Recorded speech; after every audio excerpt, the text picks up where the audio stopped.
Mr.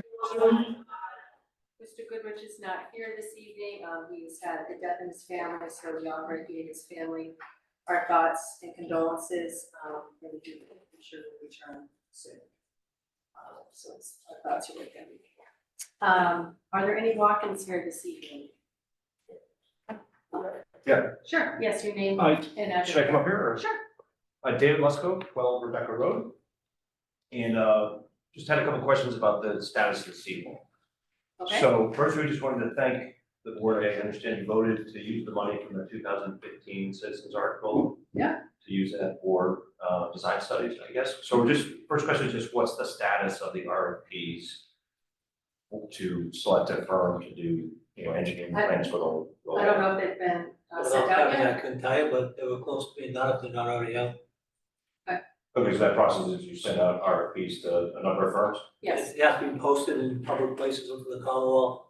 The Commonwealth has their own bidding place, so it has to be sent out. We also send it to select firms too. Okay, do you have any idea how many firms might be, or they haven't responded? No. Right, okay, that's great. And the other thing is evidently there's some photos from when the seawall, there's a face put on the seawall in 1972. And there's photos from when that work was done, and then there's additional photos taken in like 1980 that show a tremendous amount of erosion.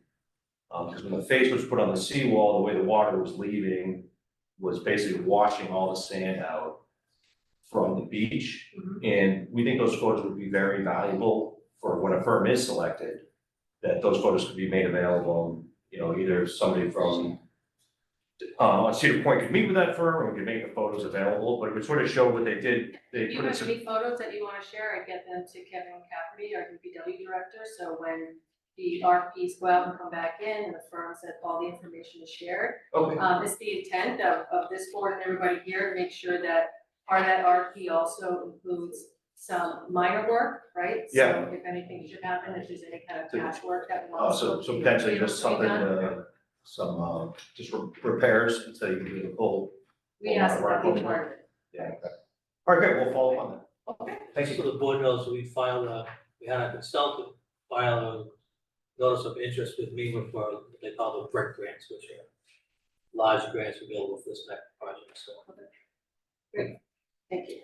Yeah, but there's a lot of people, who are very committed to doing whatever we can to help the town get it done. Yeah, So whatever we do to help. So We appreciate your cooperation, and just understand that it's a process that has to be followed, and municipal processes aren't always as quick as you would hope they right, we understand. So we continue to work forward, and you'll be updated as we're updated too. But thank you very much. Yeah, you're welcome. Thank you. And sir, were you another walk-in? Yeah, sorry, no, I'm actually just here for supporting the dog box. Oh, okay, Sorry, sorry, I'm you good. were for. Yeah, I didn't mean to raise my No, hand. it's all great, no, it's Yeah. all good, it's all good. Okay, with that, we will move to the report to the town administrator. Good evening, happy Thanksgiving to everybody. Everybody wants to know, the transfer station is closed on Friday for the holiday. So if you're planning that, it's open regular hours on Saturday and Sunday, but it is closed on Friday, so please plan accordingly. Town hall and the library are also closed on Friday. We've been talking about winter weather, it's getting cold out, you can feel it. Please go to the town website, situatema.gov, right at the top, there's an emergency preparedness button you can click on. It gives you tips and ideas on how to prepare for winter storms and winter weather. Better prepared than not, so please get on that and make sure you're ready for when those storms come. We are getting a storm starting tonight and then tomorrow. Heavy rain, up to an inch of rain. Mostly tomorrow morning and into the afternoon. Wind gusts up to 40 miles an hour. Gusting to 50, going closer to the Cape.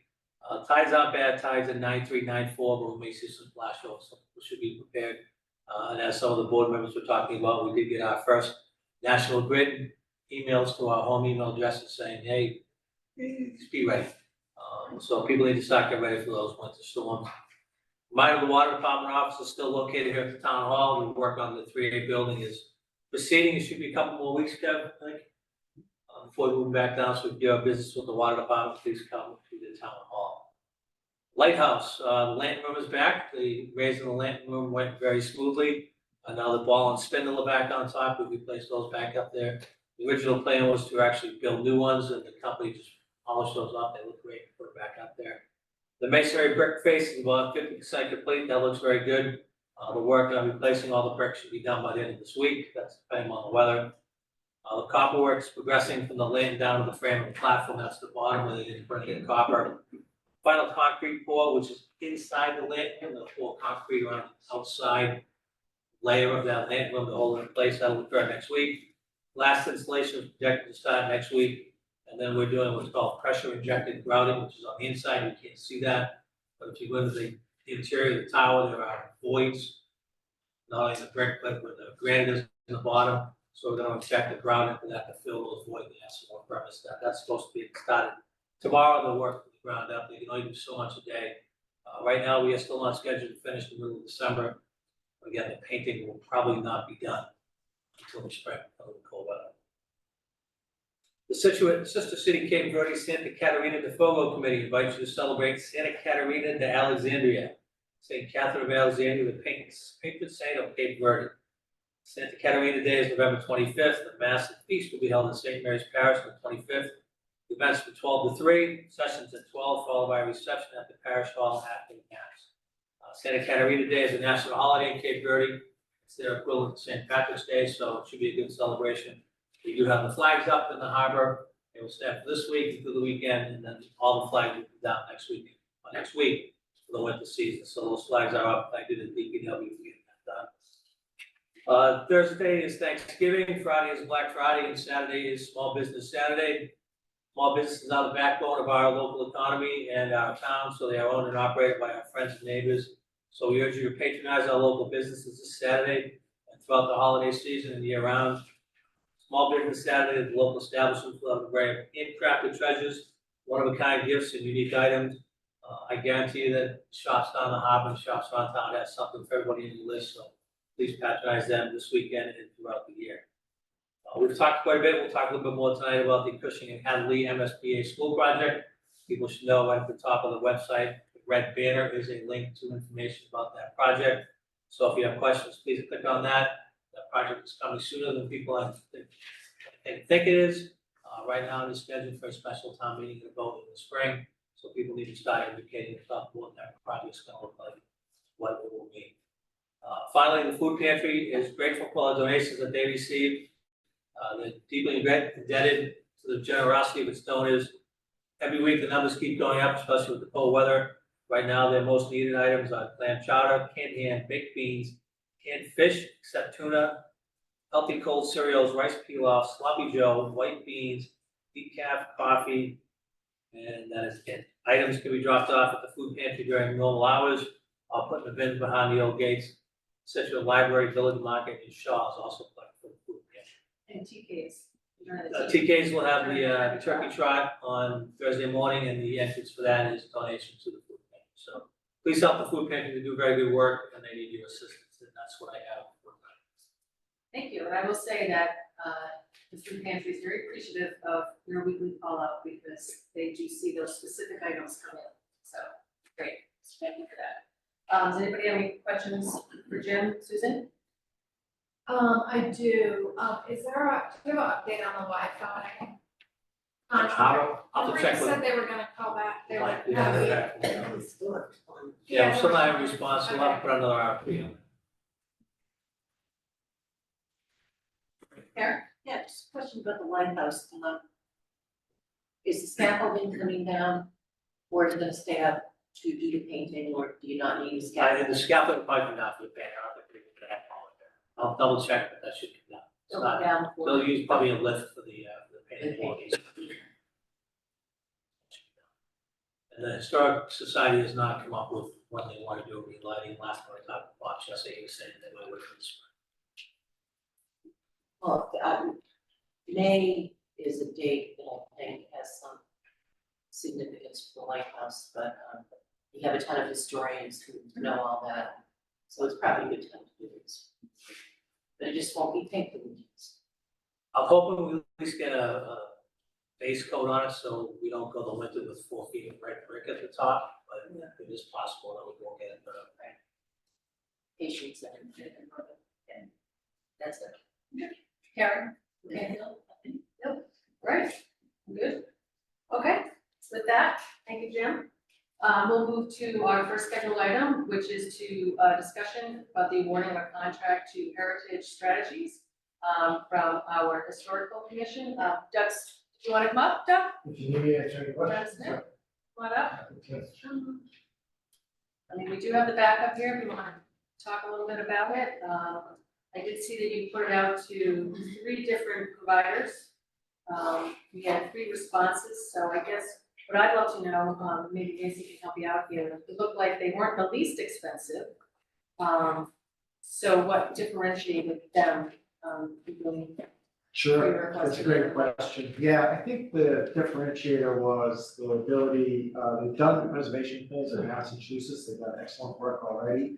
So being able to evaluate what they did, but what really set them apart is, in responding to the RFP, they looked carefully at the work that's already been done in Scituate, the Scituate, sort of townwide master plan, what's been done with open space preservation. So they've really been gathering a lot of information. And then really their technical skills. So I think it's a good investment for the town of Scituate because it will give us that roadmap for the next 5, 10, 15 years, where we should be going with historic preservation. I think that's it's a really good investment. We also have that assistance. Yeah, and so this will really give us that technical plan. It's a lot of work, but the other thing they do really well is community engagement. And that's something that we've always lacked, The Historic Commission and folks who are interested in all things historic want to do all sorts of preservation. But I think it's important to engage the community too. What do they think? And we'll do that through meetings, surveys, and every way that we can provide the information. So we're really excited. We think they are the most qualified by far. Everyone who submitted a proposal. So I think it's going to be great. Okay, great. And just so folks know, it's not just really just chronicalizing what we own, what we do, but also talking about adaptive reuse of the different buildings around town. Yep. And that's a solid plan for that as well, Yep. which is great. Is there any questions for Doug? Karen? It's not a question so much as an observation. I was glad to see that landscapes are included.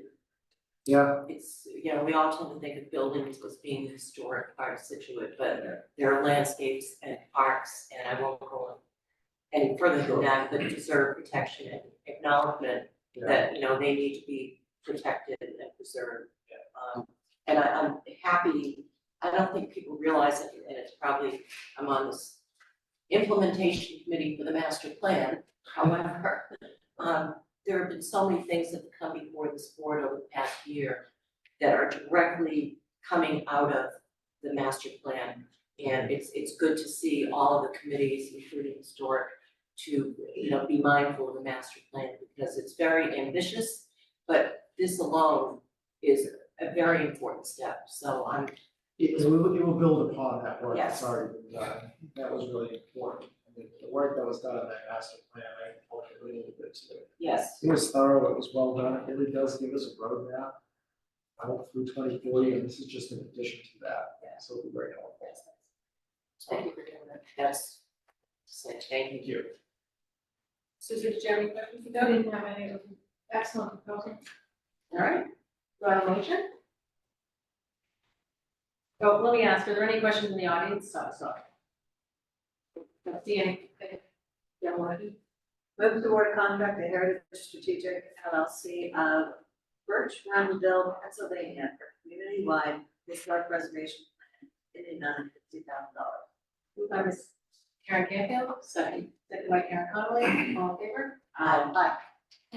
Thank you, Doug. Yeah, appreciate it. I want to thank Nancy too, she was very instrumental in helping. He's good with the procurement process. Really good at that, yeah, so thank you for your help, and I hope everyone has a great Thanksgiving. Happy Thanksgiving, Doug. Yeah, Thank you. thank you. Thanks for coming in. All right. Next, we have a discussion vote to award a contract with energy conservation for energy savings and lighting improvements at the high school. Kelly, our facilities director, how are you?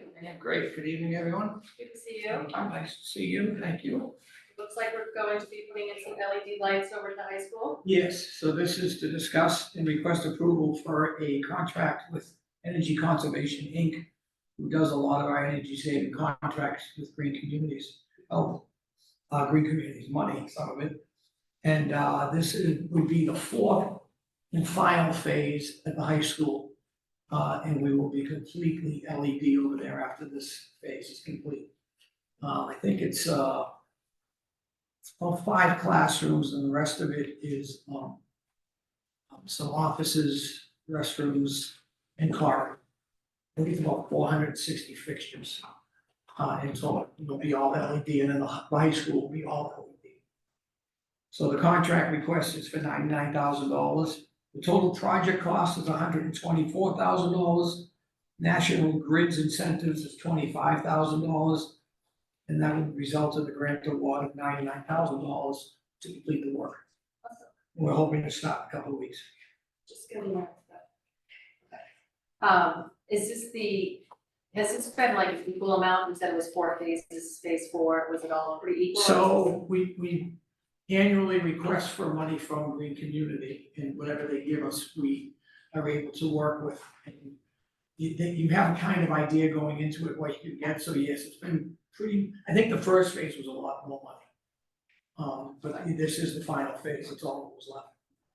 But, and I think it's worthy to note also that since 2010, we have received 7 grants from the DOER Green Community Program worth $1.2 million for energy saving That's excellent, incentives thank you. throughout the town. It's been great, it's been a great program. Well, thank you for submitting to all those. Yeah, it's been great. We wouldn't get it if you didn't submit. That's right. It's a great help from Corey Miles to know Yeah. the submitting the grants. It's wonderful. Thank you, Corey, as well. Yeah. Any questions to, for Kevin about the lights? Is this anywhere in, check off the box in the facilities management 10-year plan? That, No, so this is on top of right, that? right. Yeah, this is, when the green community grants come out, there's specific things that you can target for energy saving measures. And So you it's can't kind- use it for anything else? Right. I saw that in the. Right, that's all. Like, there was 2 other things we applied for this year, we did. So I just wanna say to the voting public that this is yet another investment in our schools. Yeah. So above and beyond what we budget for every year, when we come up with opportunities like this, it's an investment in our schools. Yes, absolutely. So thank you for that. Great. Good program, thank you. Great, all right. Do I have a motion or any other questions? Motion? Move to award a contract to Energy Conservation Inc. of Hanson, Mass. for electrical energy saving lighting improvements at Scituate High School in the amount of $99,409.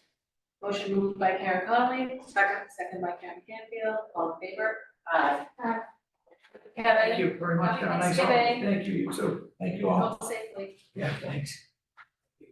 Okay, we'll have a schedule, but I think we're okay. Next up, are a discussion about dock boxes, down at the Scituate Maritime Central Marina. So is Dave Deneen here? Hi, Dave. I know Steve Moe, did you want to come up as well? Sure. How are you, Dave? Very well, how is everybody? Great. So I know we have the backup. If you could just, for everyone, give us a little bit of summary as to, you know, where our position has been with regards to dock boxes on our peers, especially, you know, we don't have them on our new jobs that we have and why you feel we need them in this area as well. Sure. Well, as everybody knows, we've just completed a $3 million upgrade to our primary marina over at the Cole Parkway. With all the everything brand new, we were really concerned about putting more screws in a brand new facility. The other challenges there, and Stephen can address this a little bit more, the fact that we're just trying to make sure that we are an ADA compliant facility. And we're one of the first ones in the state to receive funding because of our ADA accessibility for our marina.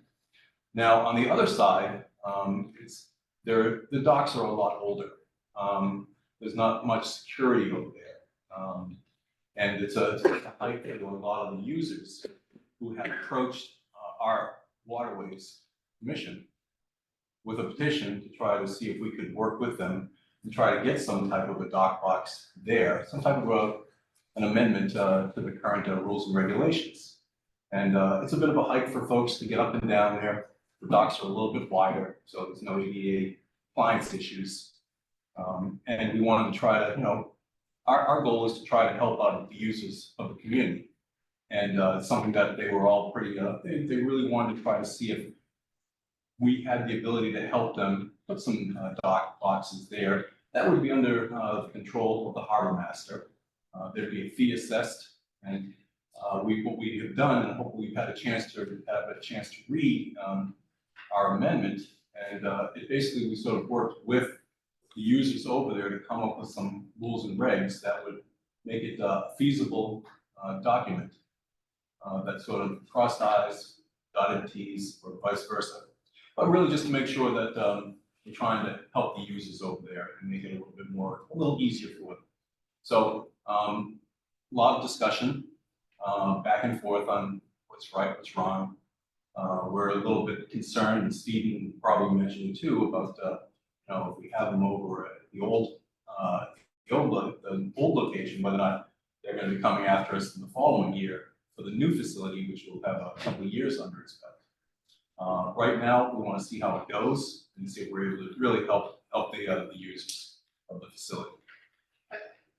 I have a couple questions. Do you, has the Commissions on Disabilities looked with, who verified that it would be ADA compliant if you put dot boxes on these particular floats? I don't know. So number one, we probably have to do that, right? Because you can't just say that it's ADA compliant, we have to make sure that it would be. One sec, yeah, so that was something that jumped out at me, when we looked at that. And you brought up a reason, the first reason being security. Yes. Is there any other way in which to enforce security on the docks without implementing a dock boxes? We could do cameras, they're pretty easy to install. And they could be hooked up to the police's system that's already in place. We have some cameras over at the Maritime Center. I had one last year, put facing towards the dumpster. If we were getting a lot of people just throwing their trash into that dumpster, and then it would just pile up and take my staff half a day to get partially into the dumpster, and then have the trash truck empty it and then fill it again. So that assignment kind of stopped that. So we could put up some additional cameras down on the docks. And do you find that the cameras you have on the other side help with regards to theft as well? We have the boat owners had any theft or concerns They haven't had any- without the dock boxes on that side? I don't know if we've had any theft over on our side. I know that several moorings, boats on moorings, got things Right, taken that from would them. be, And then also over at Maritime Center, a couple of boaters had some Yeah. stuff, some things taken as well. We at least did figure out who it was. okay. I'm just trying to determine if there are other ways in which to provide security. So I do know dock boxes are a little controversial, right? My only other thought when I was reading the language of this is that it's very, very loose. It leaves a lot of discretion that could potentially put us at risk. So in my opinion, if we were going to approve anything like this, I would want to see some of the language tightened up, especially the first paragraph. It puts all the onus on Stephen, which is fine, but it gives him almost too much flexibility. Like it's I just really not. don't want that flexibility. I know you don't, I don't think we should have that much flexibility, I think it needs to be tightened up if we do agree to move forward with this. That was my first observation, is that I think there's almost too much flexibility that puts us as a town at risk. So, yeah. I was just gonna say for on that point, since it's a contract, it is an addendum to a contract, when it shouldn't our council would do.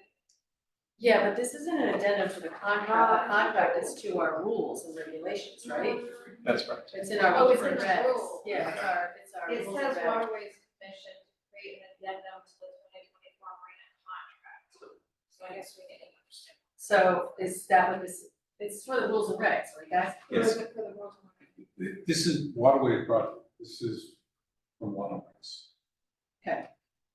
So we'll have to, yeah, and we would absolutely do that, if we needed to. Any other observations? So, Oh, that was just really good stuff. okay. Well, those are my observations right now, just as we stand there. I know I've listened to some of the debates in the past. I'm not opposed to them, but I would want somebody that is certified ADA measurement to make sure that it is still ADA compliant even along. Number two, again, the language I think needs to be tightened up so that that it's planned out what they can do, what they can't. There's just a lot of discretion here. But that's where I stand right now. So then can we go to you? Wanna go to this side? Okay, go this way. I agree on the ADA compliance issue. I think that's the most important thing. Just a couple of questions. So it said in the backup, I'll go back to your points, because I think they're very valid. On the backup, it said that the boxes proposed with knock on the fingers, they'd all on the main dock. Is that? The main walkways Main is walk? what they proposed, Okay. not what I'm proposing. What is being proposed is, yeah, so when you're standing at the Maritime, just so I can see in my head, you're standing at the Maritime Center and there's three yeah. fingers on the main one? The three, Oh, and the not three out of the dogs, boat. not the ones that the boat's tied to. So not that. Okay, Yeah. I understand. So, all right, that was one question. And then, is there, I didn't see anything here that, other than at your sole discretion, a cap on the number. There isn't one. So I think in it's up to theory, the- you could It's up line, to Stephen to make sure that there are enough but not too many, given the amount of area or space. okay, so there's a specific thing that I think needs to be detailed in any regulation or bylaw that needs to be exactly, the ADA compliance piece. I think there should be a cap so that you have a pool, it's like, okay, we've reached X, and that's gotta be based on measuring and accessibility.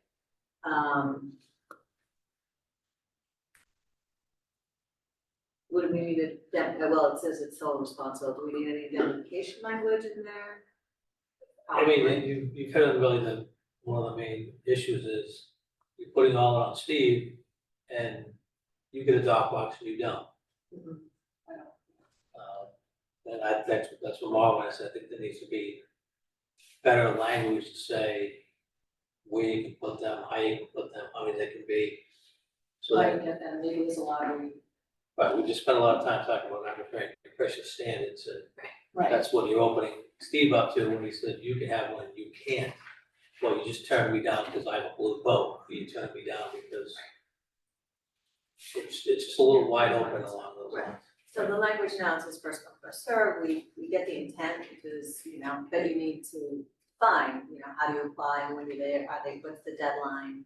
And then you can do it that way, and then what the cap is, so, you've got 20 spots, first 20 that are approved in full, appropriate application.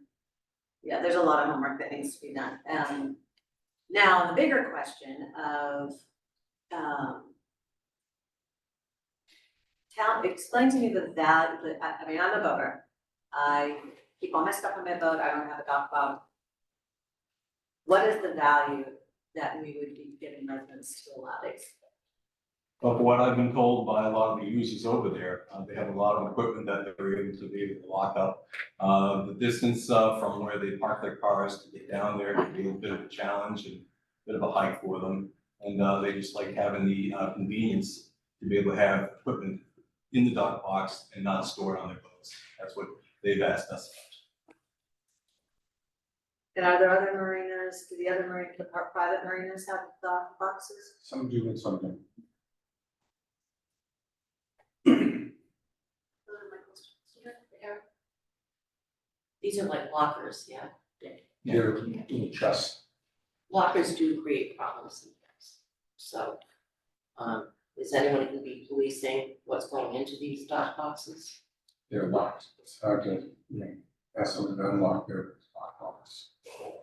Show me what's in it. I'd be concerned about that, I'd want that part of it. We have a right to inspect or police have a right to restrict with lockers in schools. I mean, you don't know what people are keeping in their boats, let alone the dog box.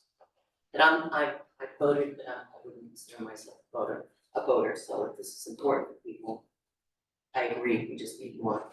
We used to have dog boxes before the piers were renovated, correct? Over on the whole marina side? Both marinas, there were dock boxes, but Yeah. it was always in the contract, it was up to the harbor master. But no, they were there before I got there, Right. and with the new marina, I thought it was the time to really, just say, you can't have these, these are the reasons. There's, electric cables, there's plumbing, there's accessibility, training. It's actually almost $3.5 million facility. I have $1 million capital I went in for Maritime Center to redeck that whole marina. So in 2 or 3 years or whenever it comes up, I'll be redecking that whole arena. And then those people are gonna have new dock boxes that they're gonna wanna drill right back in to the brand new marina. And then once they're allowed over there, I believe they're gonna be coming back here within 6 months or a year and asking if you have them put in over at Skull Parkway. And those are my concerns. With my marina, I just say, this is what it is. This is, we provide you a place to tag the boat. There's water, there's electricity, there's dock carts. There's 3 dock carts at both marinas. And dock boxes are just not allowed. That's gonna be my question, using any other kind of, locker, configuration on the land that can potentially assist, right? Where they can keep their stored goods if they need to, I'm just thinking, I don't even know that's something. Susan, I know you, Yeah, as a no, liaison, you've been a part of the yeah, I conversation. have been a part of the conversation. My understanding was that they did look into the ADA compliance and that it was whatever the 60 inches, I think it is. Yeah, but nobody has gone, I don't think anybody, ADA has gone down to check. That's what you would ask, right? I don't know that, Well, keep going. anyway, my understanding is was that there's a Massachusetts requirement for 60 inches and it met the requirement at that marina, but not at the other marina. So if somebody comes back and says, well, I wanted that Cold Parkway, well, it doesn't meet ADA, so that's unfortunately not required. I do think it's an accessibility issue, because for smaller boaters, right, I don't have a large boat, I have a smaller boat, and I think a lot of the people that do want the boxes have smaller boats and, can't fit their stuff on. Whether it's safety equipment for fishing or recreation. So I do think it's important, and I think the vote, when I was at the committee meeting, I think it was almost unanimous. I wanna say 8 people voted for it. Right. So, I mean, I see the merit in it, as far as accessibility to the water, which is our resource. I do wanna understand if this is in the regs, but then it probably should also be in the contract. It's just how I understand it, if we're updating it, so. If it's an addendum to the contract, it's part But of the it also contract. should probably be in the regs too. Mhm. I would think, Yeah. both places, okay, so I just pulled up the regs, and there's no mention of dog boxes in the regs, so that can be updated. I do think the cap's a good idea, or maybe if you vote under a certain blank or something, I don't know, how to control dog boxes. And then I also think the inspection is a good idea. And I think it's clear in the language that people can have flammable materials. I think that's the way it was mentioned. But, so those are my observations. I think you have good comments. I'm sorry if I misunderstood the ADA question. I thought you asked if the ADA went down to check. I did, Yeah. no, I did, I didn't know if our commission on disability, Yeah, if that's somebody what- had that's shown kind of it what I down, thought, too. right, So, so that's fine. Yeah, you brought up a great point about the inspection piece. I think what you're hearing is we need to tighten up the language a little bit. I'm not, and I wanna know what the implications will be on the harbor master for enforcement, for the inspections before we ever said yes or no to this, because I do think it's a little loose. I'm not saying I'm opposed to them, I mean, that they've been in our harbor before in the past, so it's certainly something that's existed in the past, but I wanna make sure that we're, you know, doing it properly. Well, proper language to protect the town, as well. Any other comments from the water main guys? I'm just a general person, but I can just like. Yeah, name and address, sir, 322 Hadley Road, name, Lou Villa, I will, how are you? I haven't come to one of these before, but. it's for the record. Figured I'd For the come record. tonight. What you were saying, that is definitely true. A lot of the boats down at the Maritime Center are center consoles. So there's only a couple of big fly bridges. When you have a center console boat, it's great to have a boat box to store your gear, especially the fishermen, tuna fishermen, you know, they're all their rigs and whatnot. You don't want to be lugging those back and forth, and these guys are getting up early in the morning, 4 o'clock to go out sometimes, right? I'm a scuba diver, so I have a lot of gear myself. I've had a dock box on that, down at the docks until recently. It's very beneficial to go there. As far as like security down there, we really don't have much security. I think you guys all know that. On camera on the dumpster, that's fine, but last couple of years have been a little rough. Gears got stolen off of my boat. I gotta lock everything And inside. you're at the Maritime I Center am at the side? Maritime Center. And, I think there was a concern about, what's inside the dock boxes. It's scuba gear, like lead, for weight belts, it's fishing gear, it's normal stuff. These are just storage boxes. We just need a place to store our gear without lugging it back and forth and potentially safety hazards like we discussed.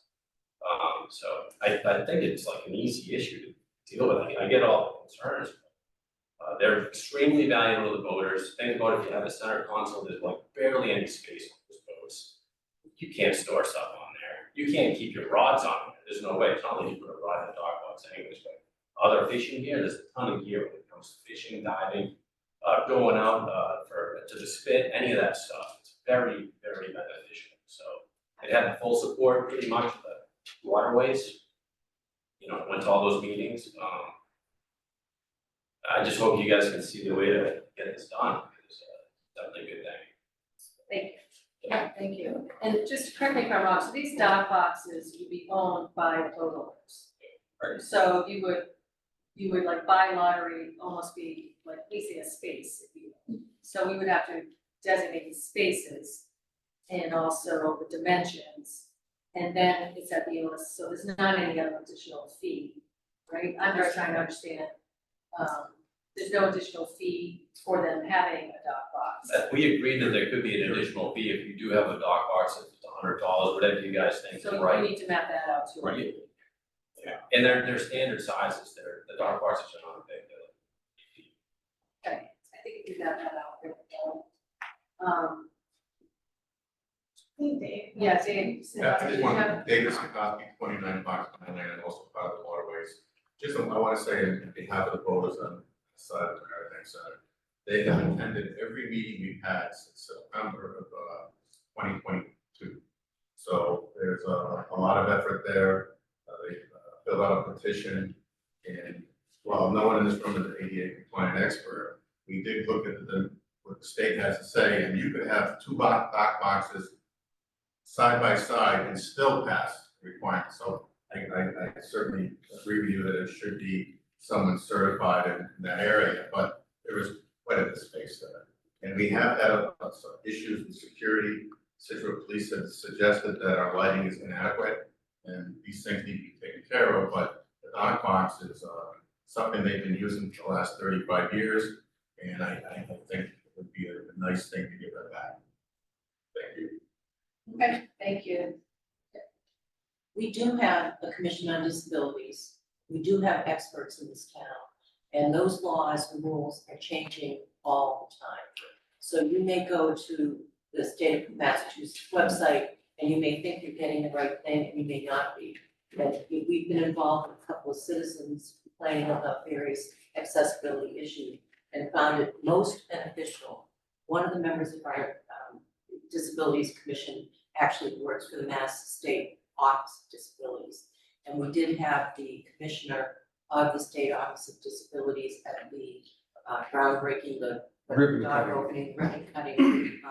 And she was very complimentary about Scituate and its efforts to be friendly to, and accessibility doesn't just help people who have disabilities, it helps everyone. It makes it easier for everyone. So I'm not suggesting that all this work of 2 years has been done without dotting that final I, but I highly recommend that you involve our Commission on Disabilities and listen to what they have to say. It's a great idea. I completely agree with that. I think the comments here have been really spot on. And as we said, we've tried to work with the users to make sure that we're doing something that will keep it, I love Susan's word, accessible. But also making sure that we're maintaining safety and security. So everything that you've said here, I've got a list of a half a dozen items that we'll go through and try to tighten things up, as you mentioned, which I think is important. Another interesting piece that we've talked about tonight is the fact about safety and security. And that's something that we had talked about at one of our meetings, and it's going to be put on as a line item in some of our upcoming commission meetings in 2024 to really start looking around at safety and security of the harbor. How we're doing, how can we improve it? What's some of the technology that's out there? So I think I'm hoping we'll see a little bit more of that happen as we get into 2024. Okay, sounds great. I sort of sense the board, we just want them to go back at this point and make some of those adjustments that we all spoke about. And maybe we can help them with the contract reg Yeah, kind of maybe we can help situation. where it goes in Okay. the regulations. I have Yeah. a couple ideas. Okay, And then okay. Sound good? It's great. Susan's been a big help already, so happy to work with her again. So thank you. All right, thank you. Thanks. Happy Have a great- Thanksgiving. have a great Thanksgiving. Thanksgiving. Thank you for your time Stay tonight. dry. Sorry for waterways people. All right. And up first is the Commission on Disabilities, so I would imagine that we can start our annual budget hearing review. Nancy, are you doing the Commission on Disabilities or? Oh, Athena's online. Oh, sorry, Athena, I did not see you. Hi there. All right, so Tulip one was moment. just flat. Okay, one moment, let my committee open up, we're at 5:49. So, just a quick highlight, I know your committee's been very active in the past year, so just a quick highlight for us, and then we'll go through the budget Sure. piece. Okay, thank you. Thank you, first of all, for getting the Zoom up, Lorraine. I appreciate it. Absolutely. So what we did this past year, we continued to work with town departments, commissions, businesses, and residents to address barriers to accessibility in our community. COD was involved, I call it COD, was involved in several projects this year and provided technical assistance to residents, businesses, departments of commissions, and departments of commissions regarding ADA compliance. We successfully advocated for increasing Scituate's handicap parking violation fee to the maximum amount of $300. Thank you, Select Board, for making that regulation effective immediately in July. Thank you very much. And we worked with the Traffic Rules and Regulations Committee to have this increase unanimously approved by you. We assisted with several architectural review inquiries to assess for ADA compliance in town. We assisted local government representatives regarding constituents' inquiries about ADA accessibility in Scituate. We purchased a transport wheelchair for the town of Scituate Library. We amended our charge to reflect that we can offer community service hours to a high school student. And we have this high school student intern who's been active with us. Her name is Clara, I just blanked on her name. Clara Adams. And so she gets community service hours for the work. She comes to our meetings. She doesn't have a right to vote, but she helps us with computer issues because she's young and she gets the computer. So she's been great. We provided a letter of support for the Jenkins PTO for their new playground, which looks like it's going to be wonderful. We purchased a newer model accessible wheelchair for the beaches, and it's easier to transfer into, so one doesn't have to get low to get on. You can just get over from your wheelchair or from your chair, your seat, and sit on the chair. You don't have to lower yourself down. We wrote a letter of support for Shark, and we had an accessibility awareness event in October. And for any of you who didn't go, please go next year. It will be March 9th. It's amazing when it happens. Maura brought me some cookies from the van that the launch project had outside, which allowed persons with disabilities to their food truck. They'd learn how to work with the public, and so it was great. And so our accessibility awareness event model has been so successful that we've been asked by Norwell and Hingham if they can participate with us in sponsoring it, which I think can really broaden our group, our people that are going to be coming in. We will continue to advise on accessibility issues for our town's buildings, new construction, major renovations, drop boxes. We will use the handicap parking fines as needed for special purchases. And what else did you need from me? Nope, that's excellent. I mean, you obviously have been extremely busy. I think the committee has done a terrific job the last, 5 or 6 years. You've been, coordinated great effort to really extend different and unique accessible solutions around town. So we thank all of you for that, because you have a very small budget, which they are very good at spending, and you should. We appreciate that. So I have been to the accessibility event. It is great, and there are a lot of great technologies out there for folks to take advantage of. So if you've never gone, keep your eyes open. It will be in the spring, because it is a good event to attend. So we'll just go through the numbers, Athena. So I'm just going to read off that in 2023, you spent $3,265. Your budget this year is $5,000, and your request for fiscal year 25 is $5,000, and the town administrator is also recommending that same amount. Does anybody have any questions for Athena? No, but many thanks, Athena, to the whole committee. And No, money thank well you spent. to you all. It's an honor to do this. We appreciate that. Susan, I think, had a question I for do you. have a question, and great work, great work. And there's a section in where you're supposed to fill out for compliance with the master plan initiatives, and I don't understand why this wouldn't be compliant with transportation and I'm sorry, I didn't.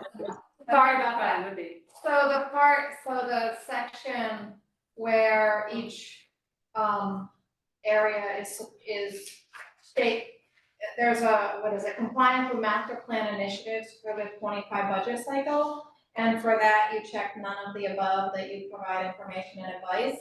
And I would argue that with the lift for the transportation infrastructure, there's an add to the infrastructure. And there's also a draw to the town with all of the things that you're providing. So I would argue for checking economic development and transportation, but that's just me.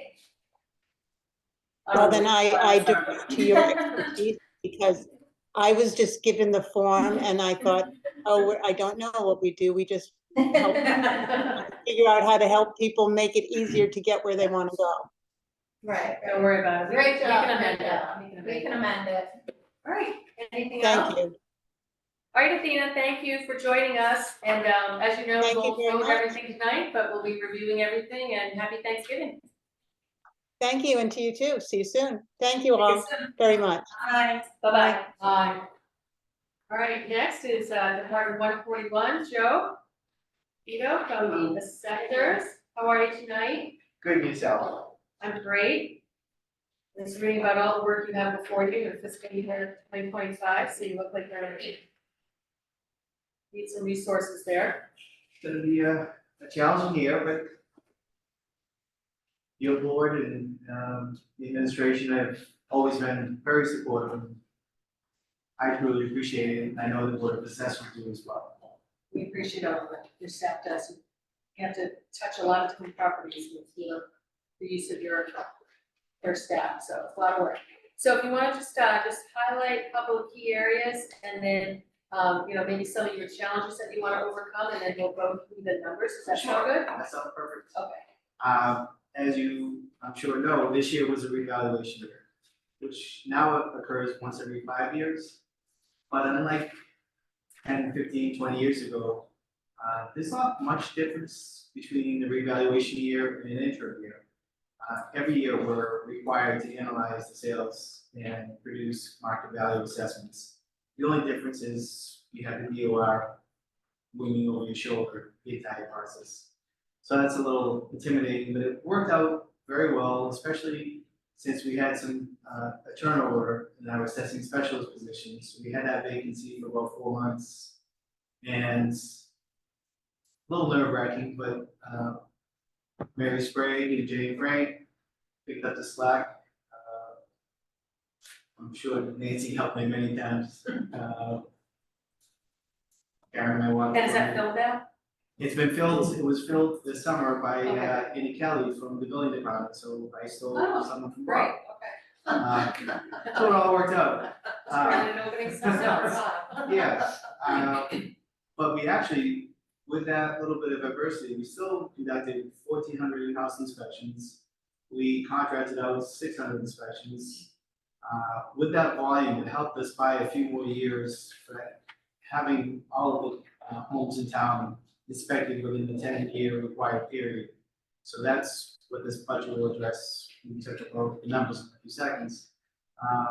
And again, with the challenges, we still were able to get everything done a month ahead of prior years. You saw Steve and I over a month ago. Normally, this is the meeting that we attend to have that classification hearing. So that's already set, actually set at $10.36. We're ready to get the billing file and send those bills out after Christmas, not before. That's Yes. very nice to know. Well, they might go up, see, depending on what it is. But you will not get into before Christmas. And then as far as challenges, it worked out really well. My first year here was for fiscal 19, that was in 2018. We had that was a revaluation year. It was 72,000 plus for the subcontract that out for 1 year, for one revaluation. Our vendor at the time, who was still our vendor, suggested going with a 5-year contract, so he can kind of keep his nose in things to make sure we don't go askew within the office with those interim updates. That cost us $55,000 over 5 years.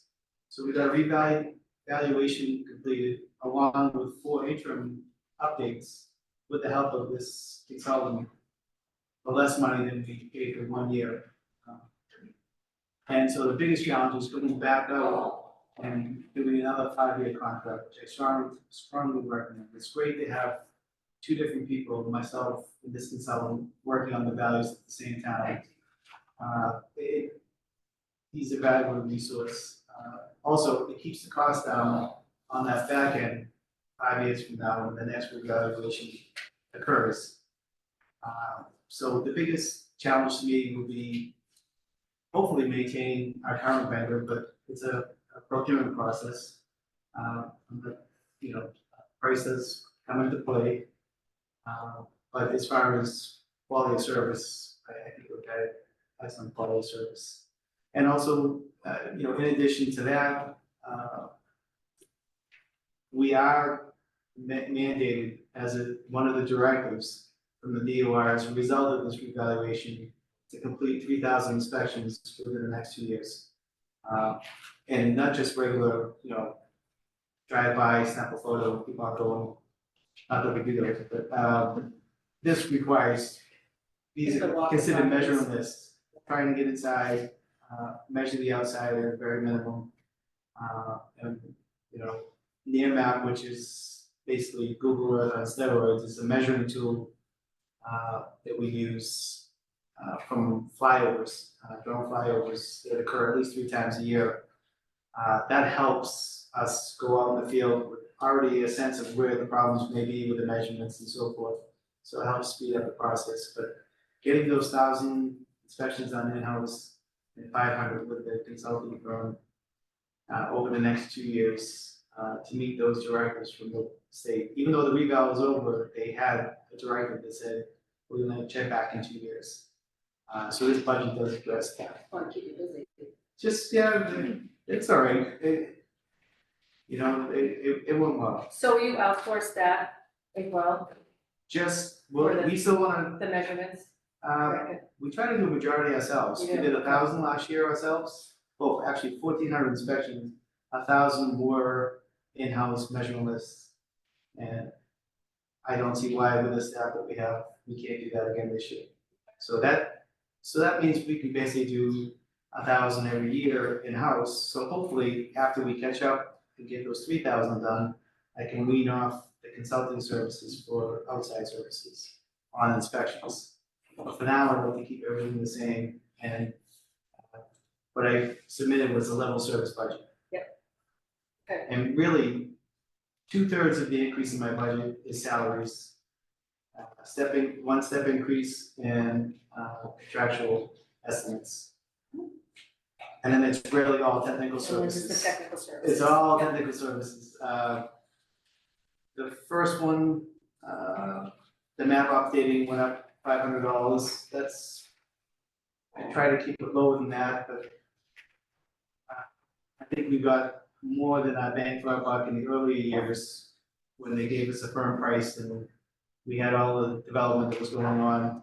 Hopefully, with the development slowing down, this number will stay a little more fixed.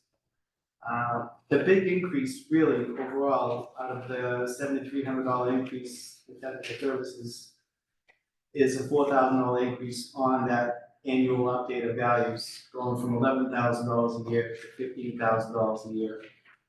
That's a third technical service line item.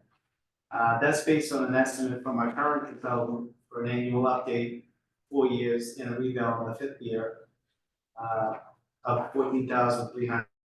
So I put in 15,000 just in case, when the final specs are written, I wouldn't have to come back looking for more money. Okay, awesome. And just for the public, for 2025, requesting $286,463, which is a 5.6% increase over 2024. And the town administrator team is recommending that same amount. Any questions? Karen? I'm curious, when you go out and do actual remeasurements and that, how often do you find significant variation? Significant? Maybe 1% of the time. Like the second floor or a large addition. They do occur. And 1% is 1% too much. So that's why the state does have us go out once every 10 years. I'm not saying that I don't make any data collection errors, but, I like, for instance, this year when we subcontracted, we gave the subcontractor the condos, which you would think are easier. But I needed volume for the purpose of getting the revaluation process. So I need volumes of measurement lists. I personally like to take on the larger new construction homes, and if I'm gonna subcontract for them to do a more cookie cutter type areas, which there aren't a lot of those areas anymore, but And I also, the assessment specialist also helps me double check with the measurements. So normally with new construction and, you know, complicated measurements, I'll have that second person with me. I'll try to bring that person out at least twice a week or so. But it's great to start at the desk, you know, just using the mouse and sketching it using the air map and then going out into the field. And you can right away see where the problems may be. You know, I give a 1 foot variance where I get nervous, but sometimes it's a 10-foot mismeasurement, it can go incorrect. You know, it's probably just simple data entry. Not necessarily guys having in the field, because there's two aspects, there's the field work and there's the office entry work. And we do double check that. So I do the entry, Andy will double check my work and vice versa. And we do the same thing with ownership of fees. Because we don't want something, God forbid, that had to be advertised and taken by the town, we don't want to have a bad title reference on it. Thank you. So one follow-up, is, so brand new construction, houses got permitted, went through the whole process. How does the baseline measurement come to you? Do you verify, or is it just part of the cycle? Like, how does that happen? You know, so someone builds a house that's, whatever, 20 by 40. Oh, yeah, Yeah. I don't think so. but 200, yeah. I just can't think of big numbers. It's a And tiny house. on their permit, It's a weird house. do you get from, on the permit, is that where they start their assessment? From what the permit? Permit obviously triggers me. Yeah. Every month, we enter in all the permits from the building inspector. Right. We're connected electronically through Permitize. So on a new house, what I would normally do is see if there's any inspection activity, because people pull permits and not necessarily start building the house. If I see activity and it's not a 20 by 40, but something that's ginormous or would take longer in the field to sketch, I sketch it based on the plans first. And then I go out and inspect the property in the field. I try to wait until I think it's at least half complete, or if I get close to the July 1st new growth date. So whatever's there on July 1st, what you get tasked for. But I do go out to every house Do you verify during the at construction? least once. It's more like 3 times per new home. Thank you. Anything, Susan? Yeah, I had a question. You mentioned 1% off on, you may find an addition or like A major, a yeah. major, a second floor. Does that like? It's happening less and less, thank Does God. that loop into some sort of fine? Because they didn't pull No. a building permit, No, it doesn't mean it didn't. right? It doesn't mean they permit. didn't No. pull a permit? No. On the occasions that I You just looked get into wrong it, assessment. it was missed. It was missed, it was either entered incorrectly or Oh, just okay. missed. Yeah, I haven't It's found, not a situation where they didn't pull a not that I found, permit. no. Okay. I mean, I've obviously picked up plenty of decks and things Oh, like that where there's no permits, or porches that were turned into living space, attics finished, basements Gotcha. finished, Okay. but I just, that would be pretty bold to put on the second floor without a permit in the window. But Crazier things happen in I this have town. brought it to Bob's attention, and everything was so far so good. Great. And maybe 1% was too strong, it's probably 1/10. Oh, okay. So- And it's definitely slowing down, that was more 2-3 years ago. All right. Good. Anything else? Just wondering, do homeowners know when you're coming? No, Or do you No. just- it's slow? No, when I have an electric car, they can't even hear me coming. They call our office, who are these people in my driveway? Well, I seriously, I if just- somebody's prowling around your property, They have a bad it can be a problem. So what I do, my predecessor used his own vehicle. I'm not being cheap, I think it's important to show up in a town marked vehicle. So the way I approach it, because the organization of trying to stay in one area and to have the inspections scheduled, first of all, we don't have everybody's phone number. And I wasn't Yeah. suggesting Yeah, no, scheduling at all. but sometimes we do. Notification of some kind. Like, we'll be in your area during Yeah. this month or this We week. will do that when we start when we get to a normal situation where we're doing cyclical inspections, starting in one area, absolutely. That's more the norm than what I do right now. So we will be, if it's a cyclical reinspection, we would send out a notice, ordinarily saying that we're gonna be in your area.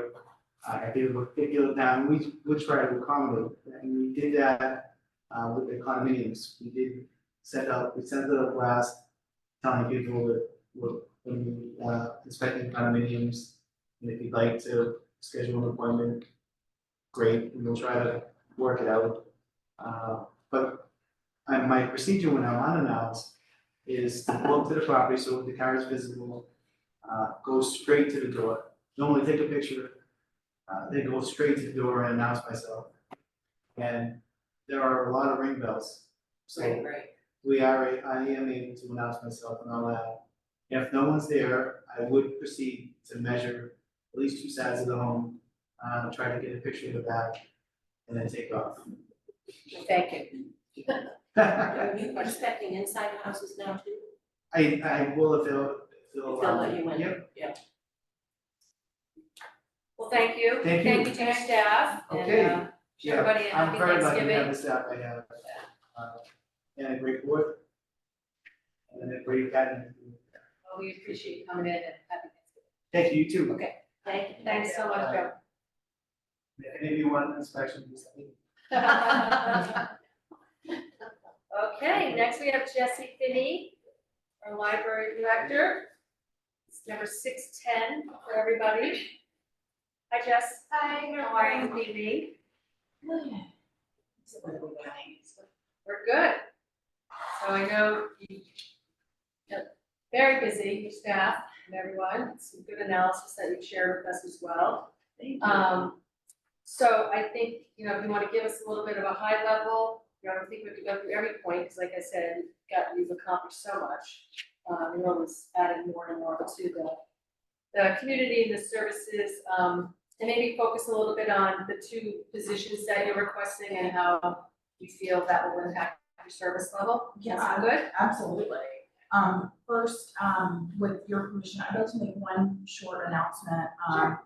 And that is that, our assistant director, Brian DeFelice, who some of you may have met, has gone off to be the director in Hull. So we're very excited for that. He's gonna do a great job there.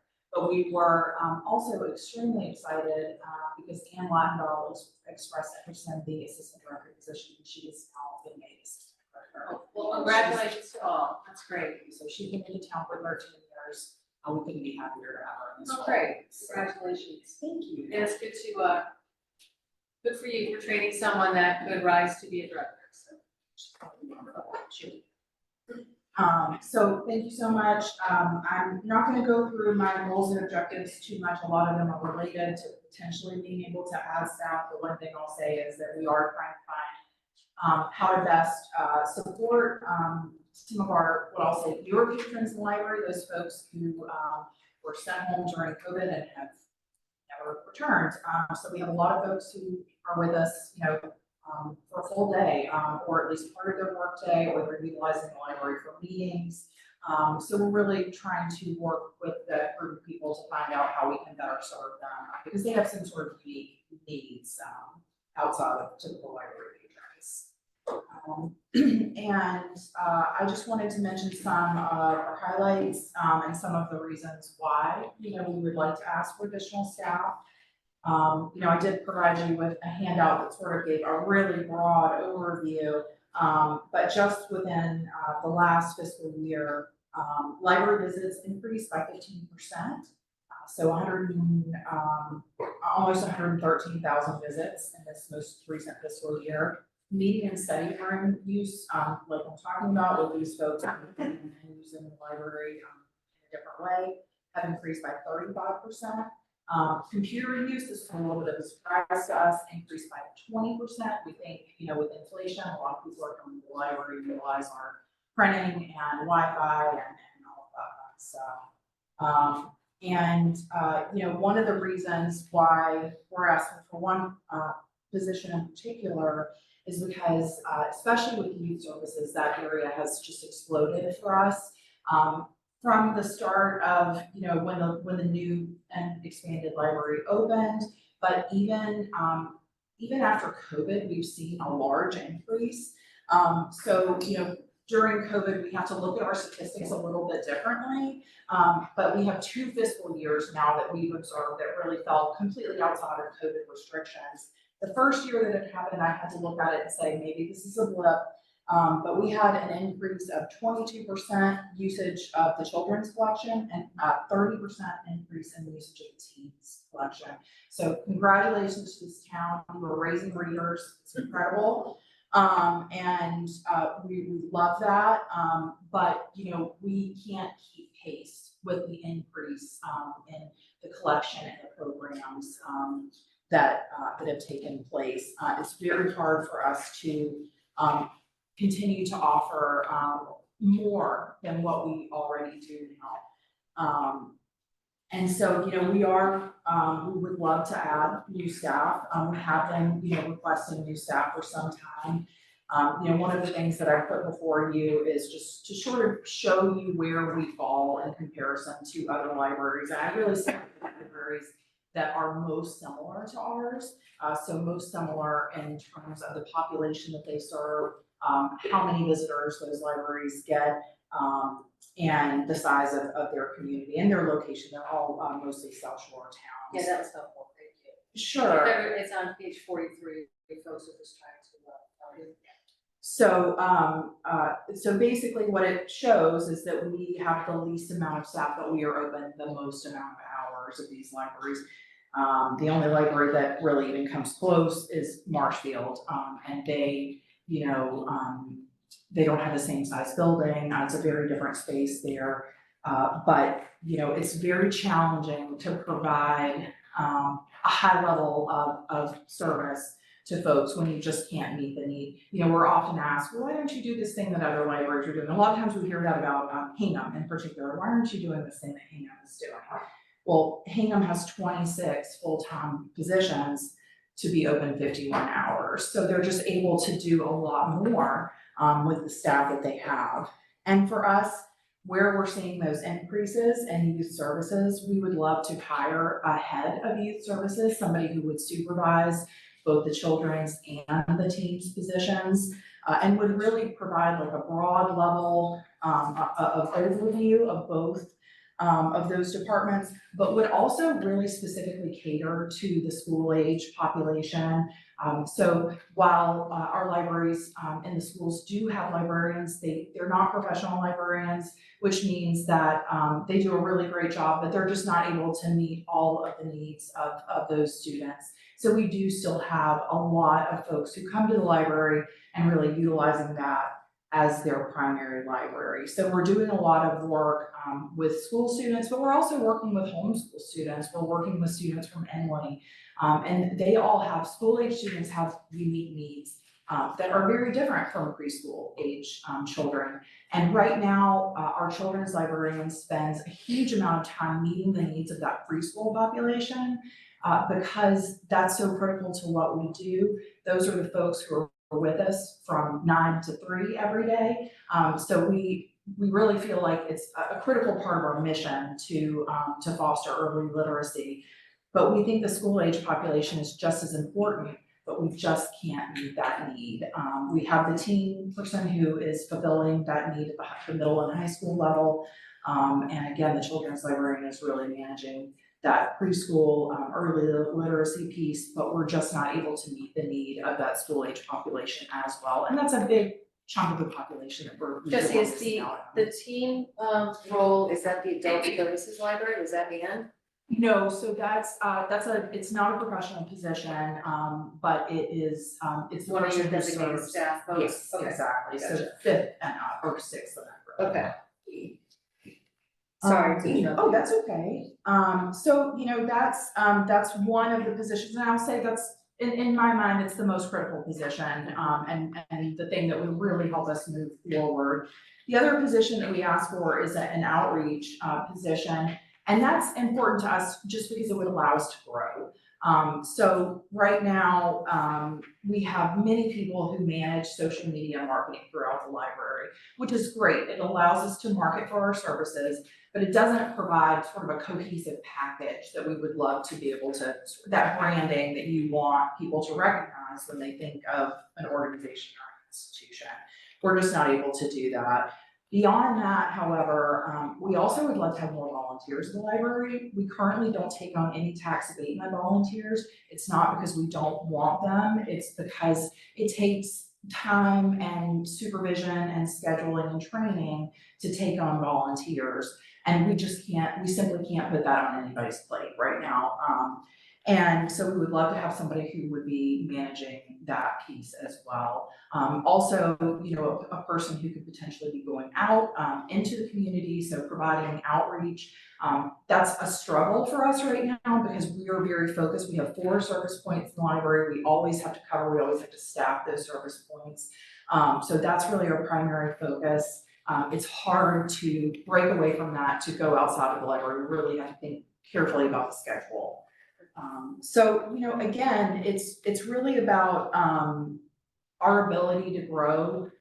But at this point, it's even more about our ability to meet the existing needs because I usually get, probably once a month, if not more, I get a letter or an email from, sometimes a real letter, but an email or something from a patron thanking one of the staff, letting me know what a great job they did. I just got something in my inbox today.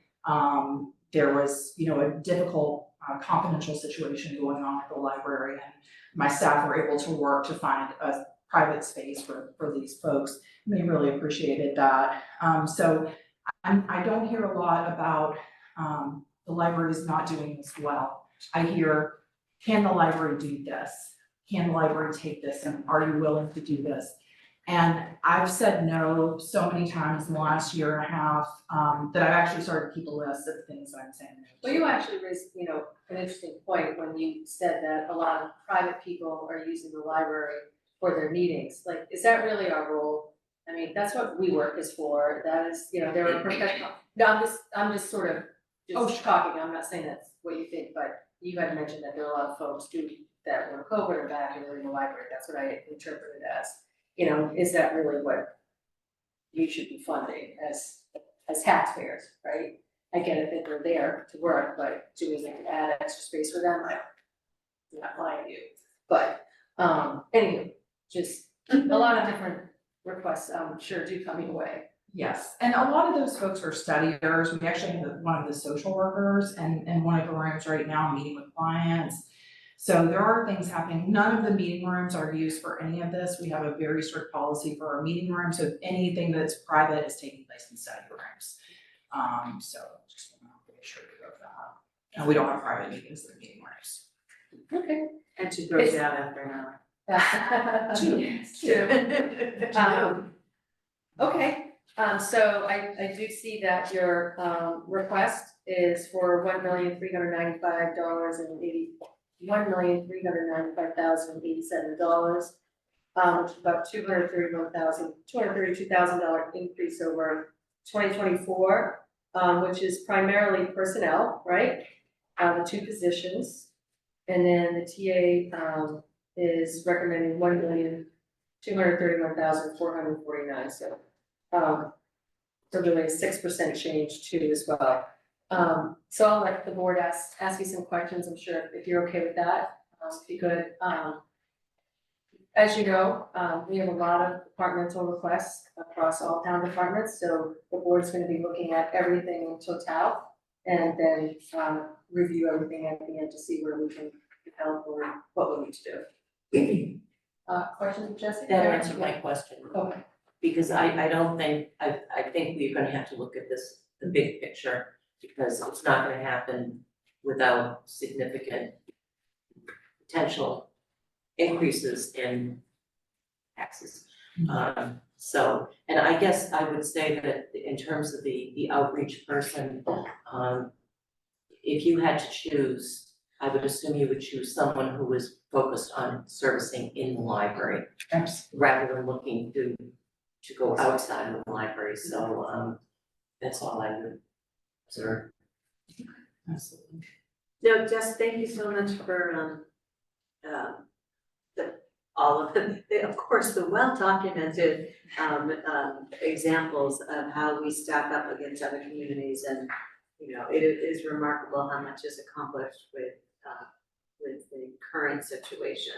I just wanted to note, I love that we have the master plan checklist in here that Ms. Harrison referenced before. And you look at this and the library checks off 7 of the master plan boxes.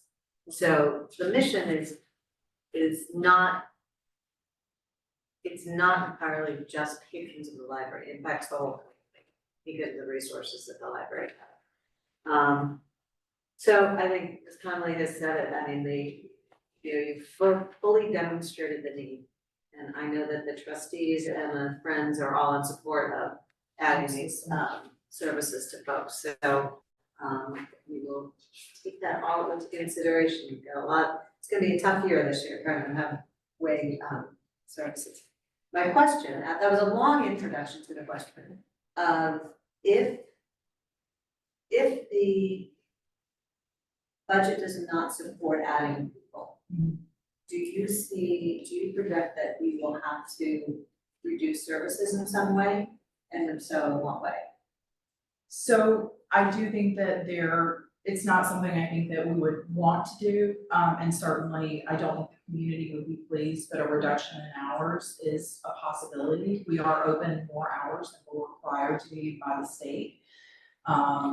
So we could make some tweaks to the hours, not taking away hours from the staff, but rather redistributing those hours that we would be closed to allow them to have more time behind the scenes to do those things like collection development, maintenance, ordering, program prep, all grant writing, all those things that we need to do that's kind of behind the scenes.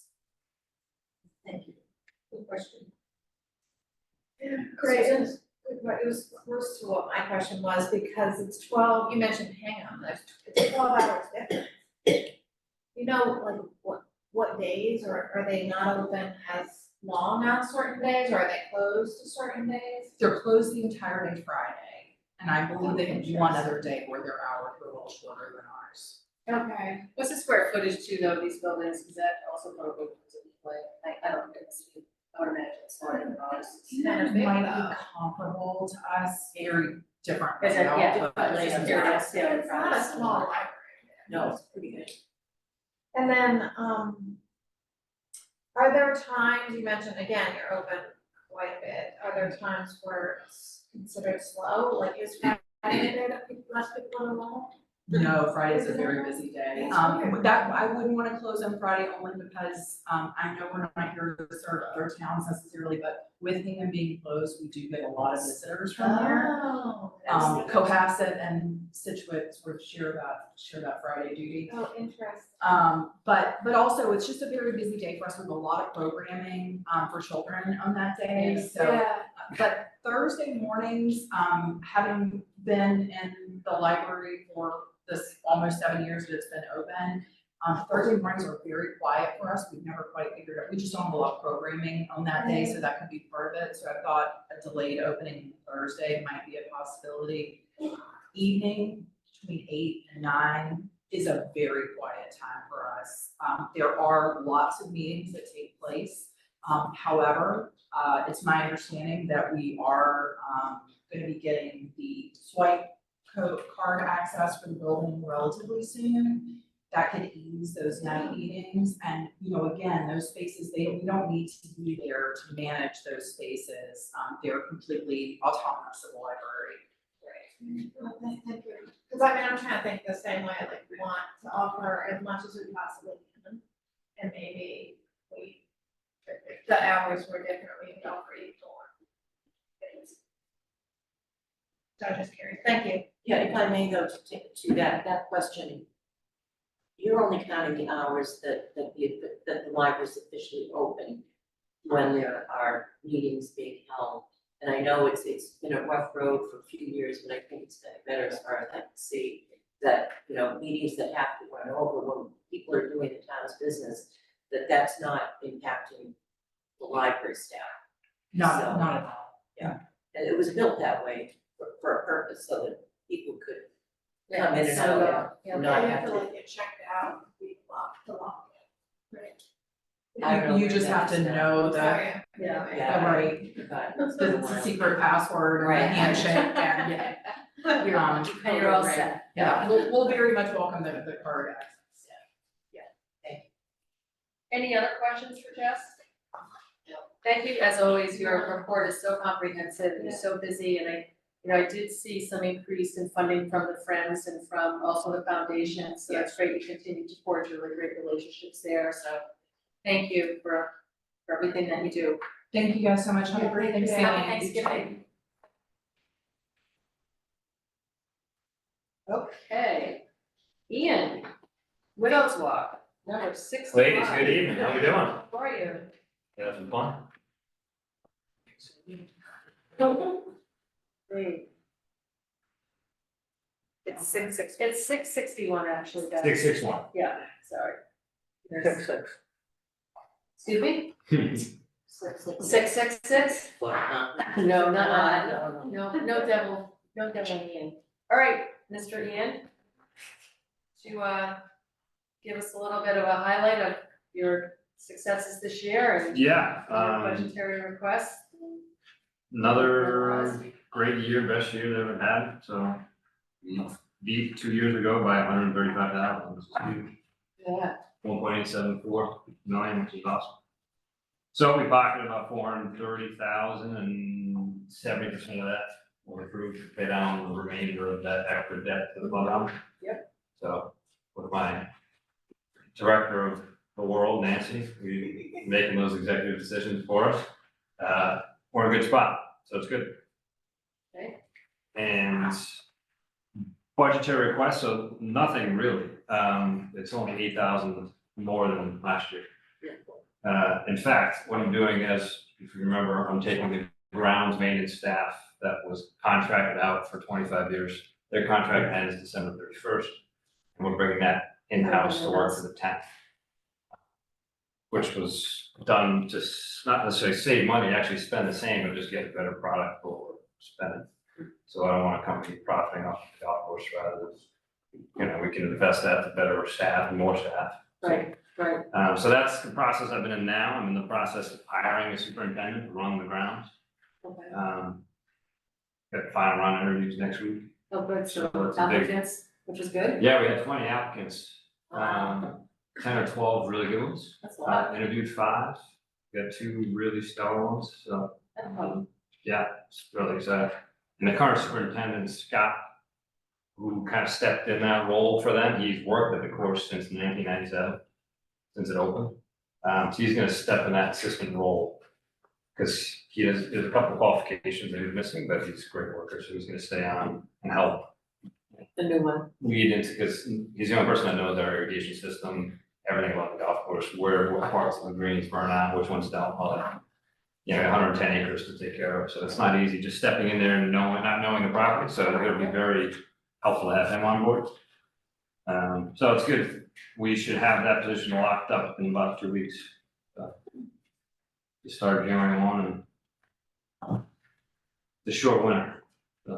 It is, I feel like you're open more Yeah, often and than you used to be. It is. Shorter. 10 years ago, winter time golf was 4.5 months, now it's Right. like 3, Yeah. about 3. Well. And like that's- everybody's edging by February 1st, they I don't know, want that. yeah. Don't say that right now. Yeah, don't wanna mix what our winter's gonna look like, this upcoming. I know, so the budget, it's essentially the same, it just looks differently because what we were paying IBM is broken out differently. So the salary numbers are different, there's chemicals, it's just distributed. What we paid them is what now we're getting put into this, just in different brackets, so. So yeah, it's exciting. The restaurant's been doing really well.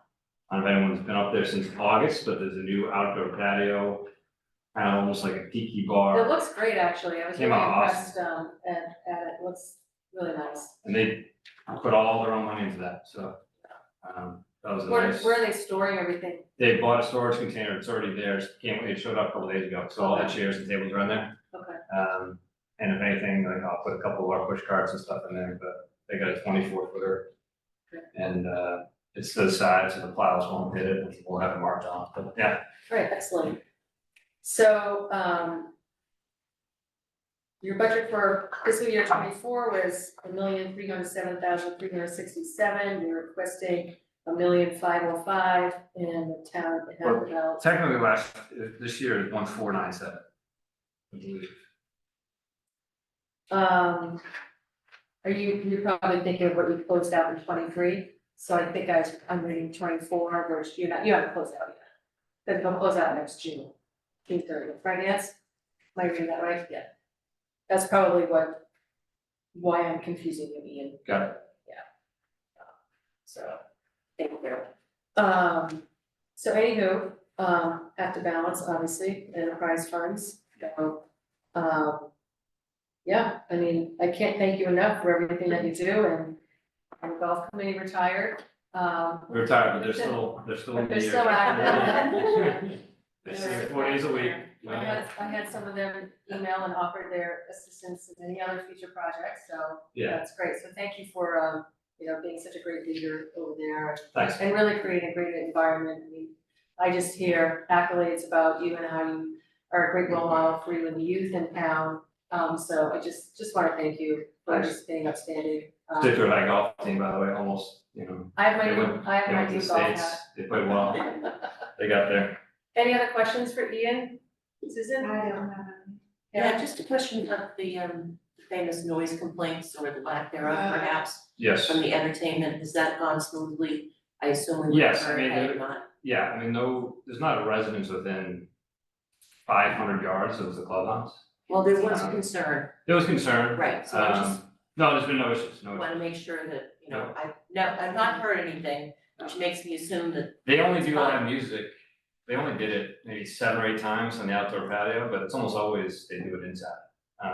So, and next year they'll do it outside on Thursdays and Fridays, but that's from like 6 to 8, maybe Yeah. 5 to 8, it's very bad. it's worked out well. Yeah, And they're easy to work with, Use in our time, they're fantastic. thank you, good. Just a question, Yeah. a minor question, but, because they are doing so well with the restaurant, we're not projecting, and I don't see any, we haven't reached the percentage rent, revenue yet, or are we? Oh, yeah, yes, they just cut us a check for 10,000 yesterday. Okay, I just didn't see that reflected in the revenue, or what line would that be? It's under rentals, but we continue to keep it conservative. That's great. So the rentals, theater lease, which is about 31,000 plus the, which equates to about 60,000. Okay, but yeah, so Approximately, rentals, is that based on- just the restaurant, or is it? That's also- just the restaurant. Oh, okay. Okay, I thought it was. Yeah, great, thank you. Yep. Let me see, anything else? Anything else? Note. Guys? Ladies, sorry. Anything else? No, And I am looking, this was brought up at the advisory. Mr. Kelly has an inside source, but, people have asked, am I gonna raise rates? Rates haven't changed in 8 years. I believe 7 or 8 years. No, not yet, but I would like to in a year because it is time. Every golf course around here has. 4 years ago they did it, or 3 years ago at COVID they did it, and it went up like 20%. We haven't changed, which is what I like keeping it in that niche, but I do there's some finagling, I like to switch weekend rates and out of resident membership rates, that kind of stuff, so we can still keep it, in the same ballpark for locals, but get $200,000 more revenue and not put people away. So there's a lot to doing that, not increasing much, but we're talking $10 on the weekend. So you anticipate coming back? That's not for another 12 months, Okay. so that's not too much. But, people have been asking every year, everyone's asked, even members, So you're gonna raise rates, service raise is rates? I said, I like being nice. Thank you. But as long as we can show the revenue, if we weren't making $400,000 of profit, then yes, I'd have to, but we're still doing that. So 2 years of great conditions with the new superintendent and the new everything. Well, now you show a whole product that's better, and then people are, oh yeah, I can spend $15 on good now. So Let's It's hope an that's- easier- let's hope that's the way it goes. we'll be good. It will, okay. Happy Thanksgiving Happy Thanksgiving. and have a great night. Thank you. Not holidays, I'm just saying. I think you should have voted the age of senior citizens for residents. You already get the senior rate. Oh. I I don't wish. know about that. That kept shut down the restaurant. It's always tough, it's always tough following Ian, he brings money into the town. How are you? Very good, thank you very much for having me here We're tonight. moving to 5:10, I hope everyone had a happy Thanksgiving. you as well. So you want to just go over some of your Sure. goals and objectives quickly? Basically, level funded budget, anything that's Yeah. in there will increase through contractual.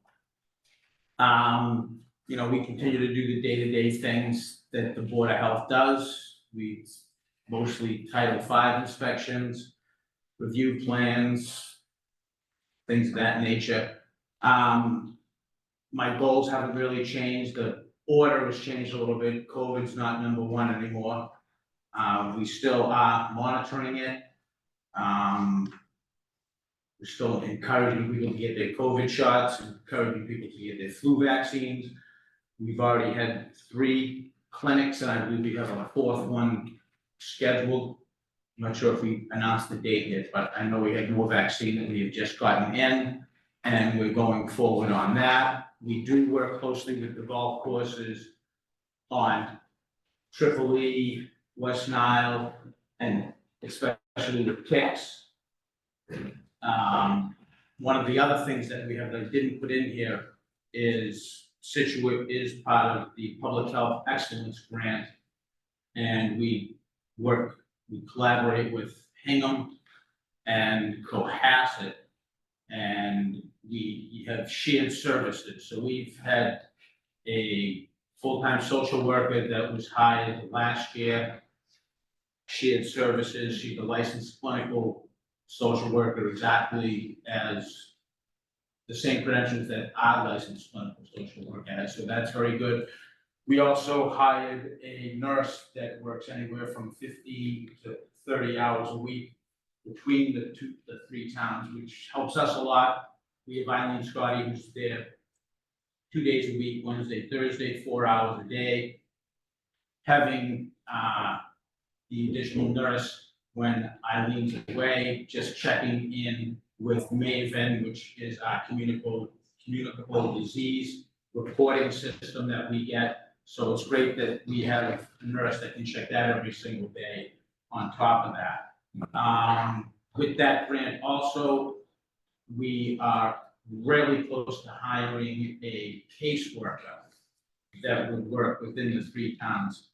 And the caseworker would be more of she's not a licensed clinical social worker, but she'd be more of someone who, if someone needs help trying to get heat assistance or food stamp assistance or anything like that, filling out paperwork, avenues of that nature, that it frees up the licensed clinical social worker to do the things that they're supposed to be doing.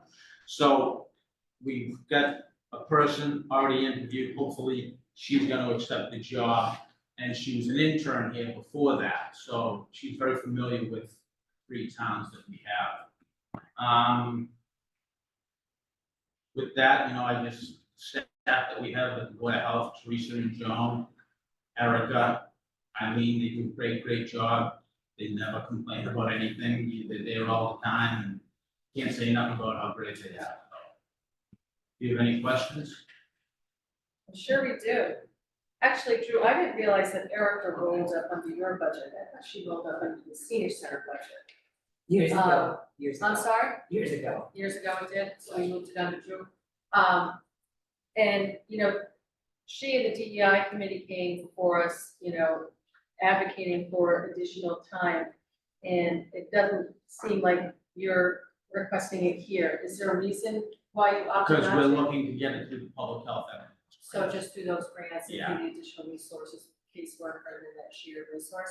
How much time do we get from that shared resource?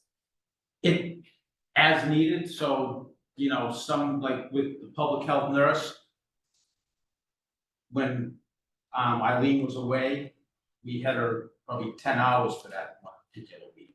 Other weeks might only be 4 hours, whether or not she's doing we wanted her to be able to do a lot of educational programs. So she did an educational program down at the community center for skin cancer, sun prevention. So that was a week where it was more than 35. When we first hired her, we weren't sure what it was gonna be across the 3 towns.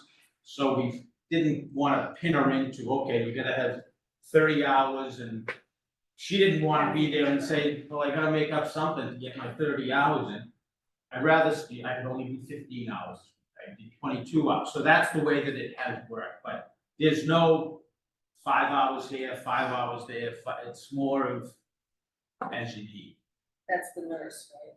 Yeah, same with the, Same with licensed social clinical worker. social workers, Okay. definitely. Okay, great. Okay, so just to review for the public, before I turn it over, you're requesting, as you said, level set, just contractual increases, $346,945, and TA is recommending the same, just 7% increase. Any questions for Drew? Eric? Yeah, so to go back to our social worker who reports to you, we did hear recently that she was having a fairly difficult time just keeping up. And so I thought that the sense of the board was that night that we were going to do something about it. Did we do anything about it, Jim? That's why we have the public health grant. We don't have any money mid-year to hire somebody. Nor do we generally add personnel outside of the budget cycle, because then they get their own shot, they're not mixing with everybody else. So we do have the public health grant, that's the social worker that Jesse was talking about, working at the library. That person's also working at the Council on Aging a couple hours a week. So we did address it how we could, and as Did Drew we not said, have her in place when they came before us? no, Okay, I think that. public health grant was not in place for Yeah. that. But if the social worker rolls up to Drew, and this is a level funded budget, you're saying that we're not going to add, other than through this other grant, we're not going to add an additional social worker even on a part-time? One, it was not asked for in their budget. And two, there are no additional positions anywhere in the budget. Here or anywhere in the budget. Well, I just saw, didn't I just hear Jesse ask for 2 people? She asked. Asked. She asked, it hasn't been Yeah, that's, approved. and I'm saying that there is no ask in this budget. It is not being asked from the budget now. It did not come to me as an ask. Okay. Is it being asked in the police budget? Because we also had that discussion. No, this budget is just their straight, officers. All right, so. All right, Yeah, no, I mean, I think your point is valid, I think, there wasn't that regional resource, so it might be worth revisiting and seeing how that regional resource is helping Erica and her caseload too. Because you not only said you had a regional resource, social worker, but also a case worker, is that Right one now, and the we're same? through the regional Okay, grant right now, yeah, we have a full-time licensed clinical social worker. okay, is that Nina? That is Stephanie, that is not Erica. Erica, sorry. And Erica. then we have a contracted nurse, anywhere from 15 to 30 hours. And then we've interviewed for a caseworker okay, who would be full-time, shared for the 3 towns. Cohasset, Scituate. Cohasset, Scituate, and Hingham. and how long does that grant funding? Right now, it is for 3 years, Okay, and it has the possibility to go for 10 years. okay, perfect. Okay, I think that And answers a lot of questions. we Yeah. have asked for additional licensed clinical social workers through the grant. It It's was a big issue, a big issue and a need that was clearly and demonstrated. every single city and town is dealing with it. Yeah. Quincy, I had 15 people in Quincy on my staff in the health department. I didn't have a licensed clinical social worker. The police department had one and it was part-time. That was 100,000 people. When I came down here and I found out I had one, I was jumping through the roof. I mean, just to have one is unbelievable. So, and I would love to get, right now we have Stephanie in a casework, I would love to bring on an additional social worker. Okay, thank you. That's good to know we have some additional, sorry. Anybody else, any questions for Drew? All right, Drew, thank you. Thank you very much. Have a good Happy holiday, Thanksgiving. everyone. All right, we have recreation next. Nick, how are you? I'm good, thanks. How are you? Thank you for being patient. Thanks for having me. Get out of here. So it's the first time, I think, right? Yes, Having the first budget? time I was, You've always sat. on yeah, that. sat by side before, but the first time up here. So, All righty. looking forward to it. Okay. Well, let How would me- you like me to start off? Goals Yeah, if or you want. objectives or? Yeah, I think, some of your goals for twenty Highlights. twenty-four would be great. Yeah, we'll Okay. highlight the bigger ones that you Sure. want to Sure accomplish. thing. Yeah. I'll start off with the fields, more specifically the turf. We're fully booked at all times. We're always looking for more opportunities for the youth, for the youth groups, the adult groups and whatnot. So whatever times that we find or have, we're always open to, market those and permit them out to the other organizations that are looking at times. We are very lucky to have the facilities and fields that we do here in Scituate, and especially the people that we have maintaining them. So I want to give a big shout out and thank you to the DPW. They deserve a ton of credit for all their hard work and maintaining them and keeping up with everything that needs to be done. They do deserve a ton of credit for the way that the fields look, so thank you to them. It's nice of you to say that. Yes, though, most recently, I can finally say that the central field project is about 99.9% complete. Again, I told you before, but we had a lot of issues with supply and demand chain, a lot of the dugout supplies, more specifically. The shade structures, the benches, some of the fencing, so a lot of that stuff had just come in and was just installed. So there's some minor things that need to be done that will be done in the spring. More specifically, some work on the softball infield and some minor work on the baseball pitcher's mound. But that's really it. It looks great up there, so I suggest that if anybody hasn't been through there yet to take a look through. Yeah, it's nice. The gym, so Veterans Memorial Gymnasium, another facility that the town and recreation is lucky to have because it gives us a lot more opportunity for the youth, the adult, and senior programming for us, for the COA, for all the youth groups around town. So it's great to have that entity in town. The building, our rec department, although old, we still love, like the gymnasium. With it, it gives us many opportunities to do what we do best, and that is to program for all ages. So we do enjoy being there. We are very interested to see what exactly happens with the building. We're hoping to be there for the future. So we've added quite a few things over the past few months, and I'll just name a few program-wise. So 4G classes, we've added a summer rec basketball league. We've added a women's basketball league, more specifically on Wednesday nights. Volleyball program, yoga programs, drawing programs for adults and kids. Art programs, more pickleball for all the pickleball players out there. I think we now have 4 days a week, so, and growing, so. Pickleball lessons, STEM programs. We've also added a homeschool portion to the rec department. We never knew that there was such a homeschool population in Scituate, so. What do you mean by that? What services do you offer? Well, so far we have one class, which is a homeschool art program, which takes place during the day when most of the public schools are going on. So it's, we have about 11 kids that are registered for that. So we're looking to add another cooking program during the day, as well as a music program. So we're looking forward to growing that.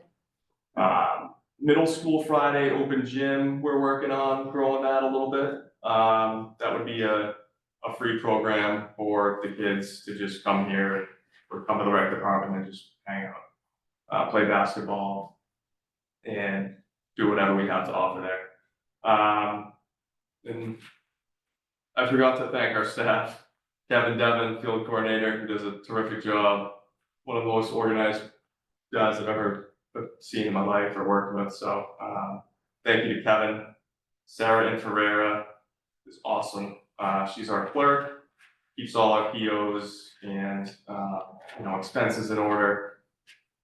Dylan Brady, who's our registrar, awesome customer service, communication with customers, instructors, Ethan, and then of course Shauna Burkhardt, who's our assistant director, who is currently having her first child.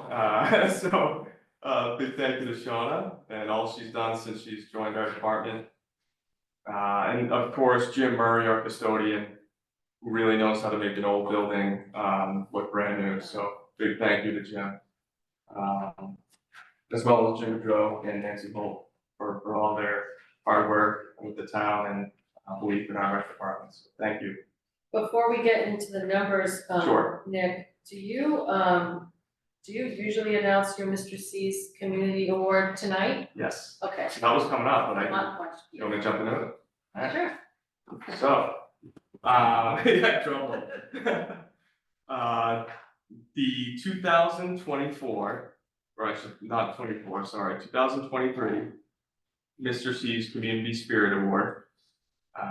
This award goes to an individual who has significantly contributed his or her time to our community and more specifically to the recreation department while demonstrating good character, leadership, and enthusiasm. This year, and in this case, it is more than just an individual. We would like to award the Steverman family, Linda, Paul, Anna, Kristen, and PJ, for their years of countless efforts in volunteering and their contribution to the recreation department in the town of Scituate. The Friends of Scituate Recreation as well. For 20 years, they successfully ran the PJ Steverman Golf Tournament in honor of their son PJ, who tragically passed in November 1995. Linda Steverman, mother of PJ, along with family, have been running Choices, which is a presentation at the high school for high school seniors. They've been doing that since 2006. It's a very impactful presentation to the seniors of PJ and a story during that tragic time. It serves as a significant reminder that even a simple choice can have a devastating consequence and a reminder to be sure for everyone to stick together. Over the decades, the PJ Steverman Golf Classic and a number of other fundraising events have contributed and donated to the following: the 7-player J24 sailboat, Hubble Taught equipment, the scoreboard currently at the rec department inside the Veterans Memorial Gymnasium, lifeguard training equipment, chairs, CPR mannequins, life jackets for the Harbor Master, and the purchase of the 420 sailboats. The list goes on, but thank you to the Stevermans and for all they've done for the town. It's truly amazing and an honor. So, Well said and well chosen. thank you. You know, they've been a dedicated family in this community They have. for years and really turning something so tragic into so many good things. So we appreciate everything that they've done and kudos to all of you for recognizing them for all their contributions. So with that, we'll run through your numbers a little bit. Does Sure. that sound good? Yeah, absolutely. Okay. So I see that this year, 2023, you have $174,147 budget. It was level funded for full year 24, and then we are looking for, you were asking for 160,888, and actually you're being met with that. So it's down a little bit from FY 24. And trying to see where it really is down, it's a little bit like it's salaries, so probably just some, Yeah, it would've been probably from- just some adjustment. Yeah, the difference from Moore's to mine. Gotcha, but, yep, yeah. I get it. Okay. Staffing's good? Staffing's good, yeah. Okay. I will be going out on paternity, as well. So Congratulations. thank you. We have lifted our registrar Dylan into a 35 hour a week role. He was currently at 25. So he'll be taking the majority of the work throughout the week. We still have Kevin Dunn, who's there for 15 hours a week, and Sarah, who's there for 17.5. So it's gonna be a little tough for When you're leaving? a few weeks. Within the next few weeks. Okay, Weeks. waiting. Yeah, but all in all, I think we're in pretty good shape, especially when we're back. Okay, great. Well, congratulations. I did not know that. Thank you. First baby, First. you're fine. That'll be time in the off season. Yeah, right, I know. We timed it out perfectly. Questions from the board for Nick? The only question I had is probably more Nancy question, is, on behalf of Mr. Goodrich, because I know he would ask this question. On the revolving fund balance, Yeah, I know that, the recreation revolving and the beach, or fields. the beach sticker revolving. Yep. You know, has grown significantly, just bear in mind, I know I've asked this question before, but remind me that the reason it's grown is that is that my apartment lot? I Don't be asking us any questions. Oh, wait, oh, there's a big bright little note over there, I read the bottom, right? Yeah, black bottom one. So that is. Yeah. In the works, so I've been in communication with Kevin Cafferty in regards to, trying to get that project going. I know they're really busy with everything else going on in town, so I think it might be a little bit, but we're definitely on, so. Have you heard anything back about, conditions as far as trash and all of that in the public spaces? I know it's not really your department, but I'm curious if you know. We've heard just complaints about the beach trash. Yeah. Not being out, but I think all in all, it's worked out pretty well. So happy with that. Okay. Yeah, people were leaving the dog food bags out, even with trash barrels not around, so I mean, that's kind of ridiculous to me, but if there's no trash there, why leave trash on the ground? Yeah, we certainly have a public service campaign that we need to embark on. Yeah. So, but we can, Don't use imaginary garbage cans. I know, that's not. Okay. Thanks, that's all I did. Anything else here? Nope. Susan? I just have one question, and I noticed last time you were here on the beach stickers, we did a bunch of changes on that. Yes, and if I can be more clear with anything beach related No, in no. any way, just let me know, Okay. okay? I was more wondering, we also agreed to figure out the parking and hand that Yes. off to the right committee, has that been handed off? The parking increase of the fees? I mean, the police, you mean the enforcement? We're gonna move the parking fee from $50 higher, the fee of like getting a ticket. So that, yeah, the parking ticket, so we were gonna wait, yeah, we were gonna wait. So has that been passed off? It hasn't, so they were in the know of what was going on, I did go to the traffic rules and regulation committee meeting Oh, you did, okay. before I presented it, with everybody, so Taylor Billings, he was present during that meeting, so he was aware of the situation.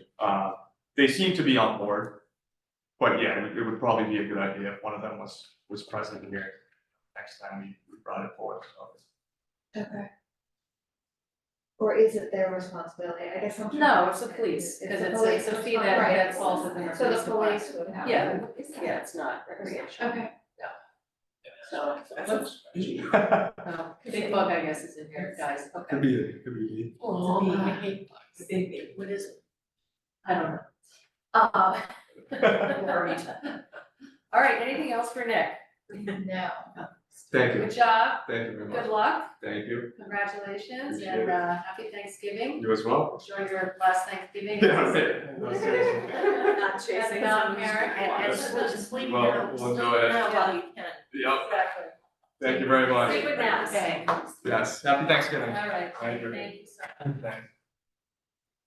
All right, Happy Thanksgiving. John, you have veterans, 543, how are you? Thank you for all your effort with all the events this year. And they seem to go well.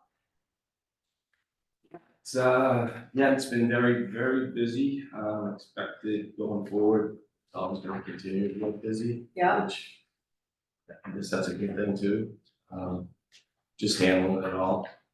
But, that's some of these goals here, these were probably discussed over the last 6 years, that always came forward, so, I put them on this year and we'll see if we can't, might knock some of these out, and I've already been working on them to get them onto the website and get information on there. But a lot of them was, again, for housing. I mean, in the past, it's always been transportation, will always be transportation. We have everyone working on that, from the top level down. But housing seems to be the big one that's been going on, especially here in Scituate because of the rents, the prices. It's always been tough. So there are a lot of programs on the state level for everyone, not just veterans.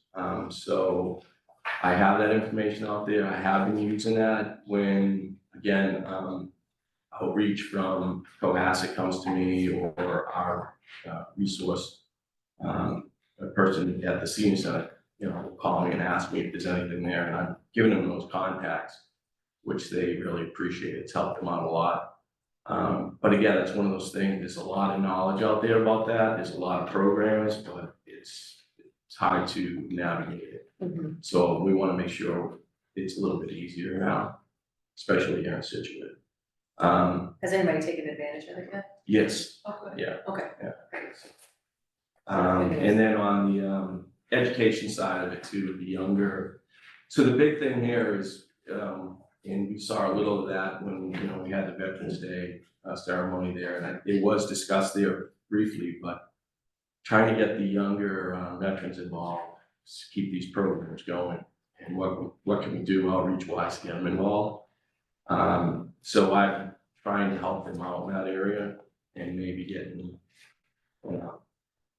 anything out there to these guys to, at least go see them, talk to them, see if they can give their time and start getting involved. I know it's, when they brought that up, it is hard. I know I did it when I got out. I disappeared for almost 20 years. I mean, that's just something I can't explain it. But I know with the VFW of the street, they've really opened up their doors now and they're getting going, and they seem to get a lot of the younger. Definitely starting to see a few more younger folks come to the veterans luncheon, which was good, so. And I get a lot more calls, a lot more inquiries at the office, which is encouraging. And then, the last one, again, that was it. So those are the three, I think they're key. I know they've always been there, but there was other ones that were kind of priority over these, but I think it's time now, especially after listening to them again and then working with them, that they really need help getting somebody in that. I don't want to see that just dwindle away, like the Legion and all that. Yeah, is that what you're fearful of? Yeah. For the And future. is your council helping you with different ideas on that? They do, I mean, they You've do got a some lot of young outreach. veterans on there. Yeah, they do, and they're pushing for that too. Okay. And I know that's Joe's big thing, and now the new chair too is for outreach for that. Okay. They're really focusing on that, just not outreach in veterans and all, but the younger ones. But as far as the budget, I'm pretty much level again. I'm comfortable with it. Looks like the only increases again is just materials for like the flags for the town. You've got yourself and then a part-time clerk. Yeah. Okay. And you feel like you're able to embark on some of these initiatives that you've outlined? You'll have time to do that? We'll make time. There's a lot, I mean, with all, the claims are way up. Again, with, as I've said in the past since COVID, they're not coming back as fast, and that's due to staffing. I was just up in Leominster for my annual mandatory training, and that was brought up again. And they said that they hired and they put people in the seat. I don't think in the audience we felt that confident that that's really what's going on. And that's at the state level. That's a state and federal. Okay. Yeah. The state level, I know they did, they were supposed to be hired by veterans, they hired 4 civilians because they couldn't get any veterans to step up to those jobs. The 4 that they hired, 2 of them got certified as National Veteran Service Officers, so they can handle these claims, they can sign and follow through. The other 2, I don't know if they're gonna get certified, but it's been a big improvement because they were really understaffed. So, so that, we'll see how that goes going forward, but I know that was, when my veterans call me, I only have answers for what I can do at this level, and then it's above my pay grade, so I give them the number to call them, they have the authority to call them because, they sign a form to have them represent them. But again, it gets a little difficult on this end because they don't have the staff up there to, I mean, they handle the whole state, so it's, I always remind our clients about that it's just not Scituate, it's, you know, it's 350 of us out there, we're all putting these claims. Right. So they get it, but most of the time, they work through, it's just a little bit, little more time. But, yeah, so that's a lot of work, and then with the chapter 115, we're doing the recertification again. Again, this year was a big help, it's starting to catch on that, like last year, we didn't do that big increase till July, we held it off for 6 months. And then this 3.7, I think they're gonna hold that off again. So we're gonna use that 8.7 from July and roll that right in when we do our cert for January right through, so. That's a big help to keep these clients in that zone, to keep, you know, to get their benefits from us, so that was a big help, so I'm in the process of doing that, and All right, any questions for Don? Thank you, Don. Thank you. Yeah. I don't, thank you, okay. Thank you. Don, thanks, and you know, I think we just continue to advocate, you know, we escalate too. You know, to our senator's offices as well as to make sure that they're hearing that there's slowness in the claim rejection and whatnot, so. Reach out to any of us if you need help advocating to that, so I'm sure everybody will be happy to do that. That's great, yeah, thank you, yes. Happy Thanksgiving. You too. All right. Have a great evening.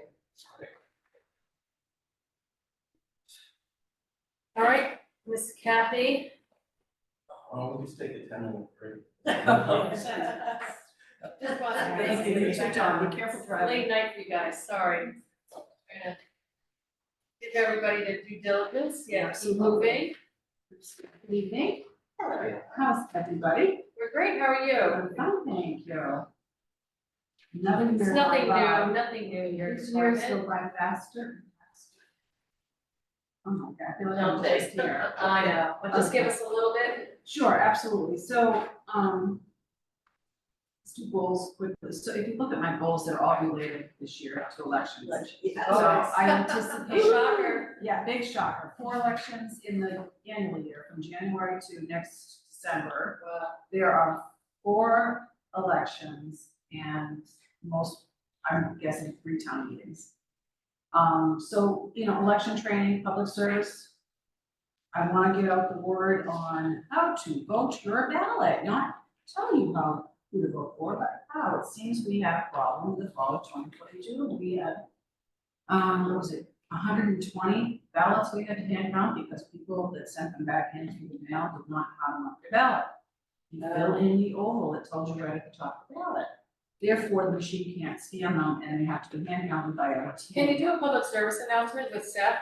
And Yes, get that out? we've already talked about doing that. I also want to set up something with the school, the 18-year-olds Right. on the cusp by fall, 18-year-olds, with civics teacher over at the high school, drawing the blank, but she's usually helpful too. She sends high schoolers over to help on the presidential election day, so that's a good thing. So I'll reach out to her. And I've also spoken briefly to Linda Hayes about doing something with seniors. Oh, yeah. So that I can, you know, discuss the Training class. mail-in packet if you are having a ballot mailed. and, how to package it back up. I guess the state is sending out ballot envelopes to us all clerks, with the one that you put your ballot in, and then you put it all in the mail, or the one that you put your ballot in, and you put a label on, and all you have to do is sign it. They're putting a big red X on it to where to sign it to, and we were manually putting a red X on it, but if you don't sign your envelope, we cannot count your ballot, we'll have to contact you and try to send you another one. Yeah, and that's if you include on your ballot request a contact number or an email. Otherwise, I have to go to voter registration and pray that you have a contact, or I have to mail you a note.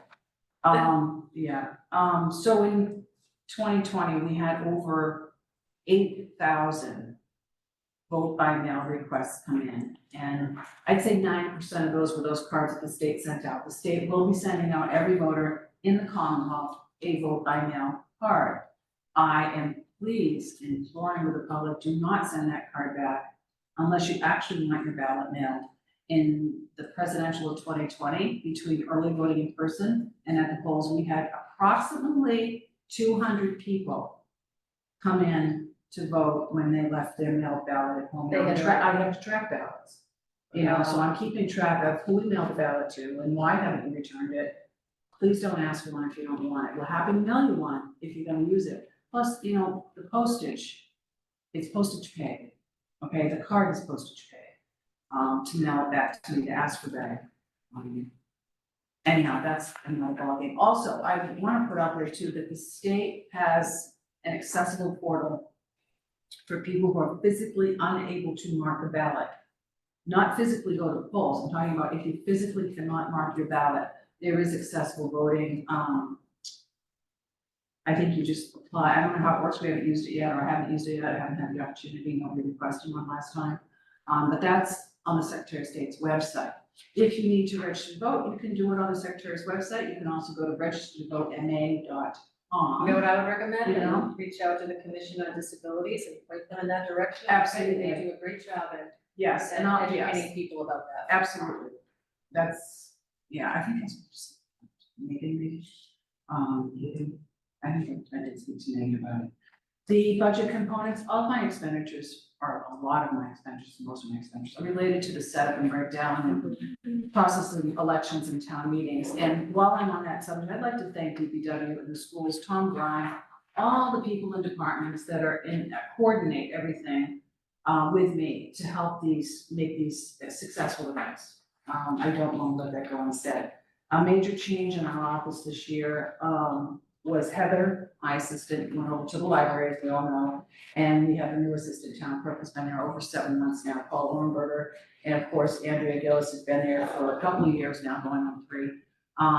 And I'm trying to teach them everything I possibly can. We don't know what's gonna happen with my position after I retire. I am gonna run again, most likely, one more term, unless I hit the big lottery. I get that scratch ticket for Christmas, you never know. Then it's, you'll see smoke behind my heels. Anyhow, no, I'm happy to run again, and we'll see where it goes after that. And risks and challenges. Okay, the challenges, the biggest challenge is the mail-out ballots. When you have all these cards coming in, people don't realize how much we handle that one voter's card. So you send me a vote by mail card. We enter that we received it in the state system, and literally I have plastic shoe boxes, one for precinct 1 and all the way to precinct 6, because I'm challenged for space in our office like everybody else. And I take that card that we've entered, we time stamped it, and it goes up there. They all do, by precinct, alpha by street, just like the setup in the check-in book when you check in. Why, you say? Because if I have somebody that sends me a paper application, which they do, and it's like, I already got your card, I don't need a paper. Now I have to just make sure, tell me I've already got one in the computer, so we have to stay. It's a nightmare. We handle that one card probably 6 times. The ballots come. Now I have to pull the cards and enter that we're gonna mail you a ballot. And then we print the labels and we proof the label list to each card to make sure we didn't miss anybody. So it's very hands-on, very labor intensive, and it's constant. And then I pull in election staff, once we get the labels printed, to actually get the packets put together. The packets actually already come now, we used to have to do it manually. The state sends us packets back, so we label them all, we get a mail-out label, and we get the return label on your ballot envelope. And all you have to do is vote your ballot, fill in the ovals on your choice, and put it in the thing and sign it and put it in the mail. And then drop it off, do it by mail, or hand deliver it to my office, so. The media played a huge role in voter upset in 2020. People were listening to Facebook, they were listening to the news media and mail fraud and hacking, and I had to calm people down. I can't even tell you how many times I had to calm people down, shaking with their ballot in their hand. Can I help you? I don't know what to do with my ballot. I can take that for you. We're fine. The mail's fine. We're not connected, so nothing's gonna get hacked. Well, hopefully, You know, so, that's subsided. and this is why I wanna have a little public service announcements, you know, and I wanna do some more legwork, educating the public about not the intense election procedures, they don't need to know, but they are allowed to show up at the polls before we open and see that the ballot bins are opened and empty. There's no ballots in there. I have zero tapes that I hang off the machine. Each machine has been zeroed out. So we have transparency. And there's no need to panic or assume that, oh, it's this, that, and the other. Just talk to me. I can explain anything you want can be explained. And if I don't know the answer, I will get it. So, that is the election schedule for 2024. I haven't posted it. I usually post it in January, but I'd like to get it up in December. The only reason I haven't posted it is because the state hasn't set a date for the September primary. They're talking about September 3rd, the day after Labor Day, which they did in 2022, I believe. So that's the only reason it's not up yet. That will include deadlines. It will include deadlines to ask for ballot. And it'll include voter registration deadlines, and it'll also post on it the hours for early voting in person. Okay, and you can request a ballot mailed only 5 business days before. And you can absentee, if for some reason you did not get a vote by mail form, if you are unable to get to the polls, you have until the day before election to absentee in person. So that being said, archives continue to be busy, and they're the hidden treasure. I say it every year. They take a lot off my plate because they fall into my department, and I don't know how it would do ancestry and archival research if it wasn't for that department. So they're the unsung heroes in my department. That's Jody McCown, our archivist, Sherry Critchfield Lyons, and Deborah Downing, and Betty Foster's still helping out. So, yeah, it's great. She's a still trap of history. I mean, that one, I don't know how she remembers it all. She's, you know, and Jody's very good at what she does, so. Yes, she is. She really is. Well, thank you to all of them, and thank you to you for your integrity and for having, you know, instilling a lot of confidence in our town. The voter process is so important, and that has a lot to do with, you know, your leadership and the team that you have around you. So thank you for all of that. It's so important. Thank you. And I do see that it's pretty level funded.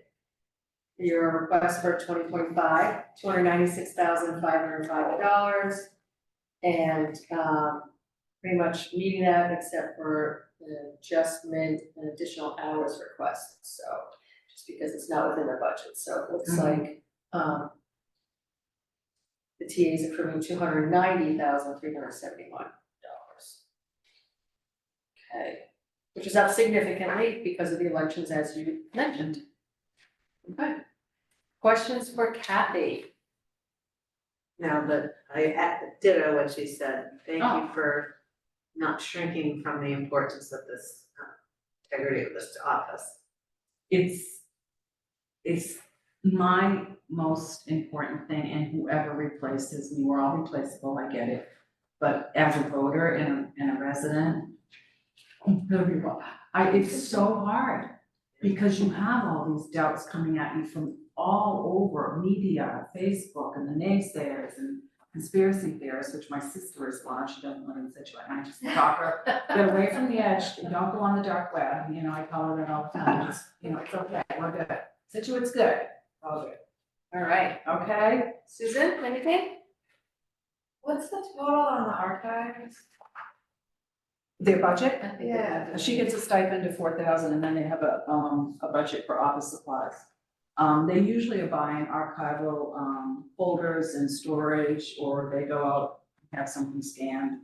I think it's. You'll figure out that, you'll see on the back. $1,000. Yeah. $1,000 for office. But then on this page, is that, It's called special, what's it called? Special agency? Is that what it is? You have it under materials and supplies. Right, under special Under office agency. supplies. Mhm. You have archives for 1,000. okay. It is entertaining, I must admit. It's what? My entertaining. voice. I'll take archives for yes. 1,000, Yeah. see? All right, anything else, Susan? No. You okay? Yep. Okay. Karen?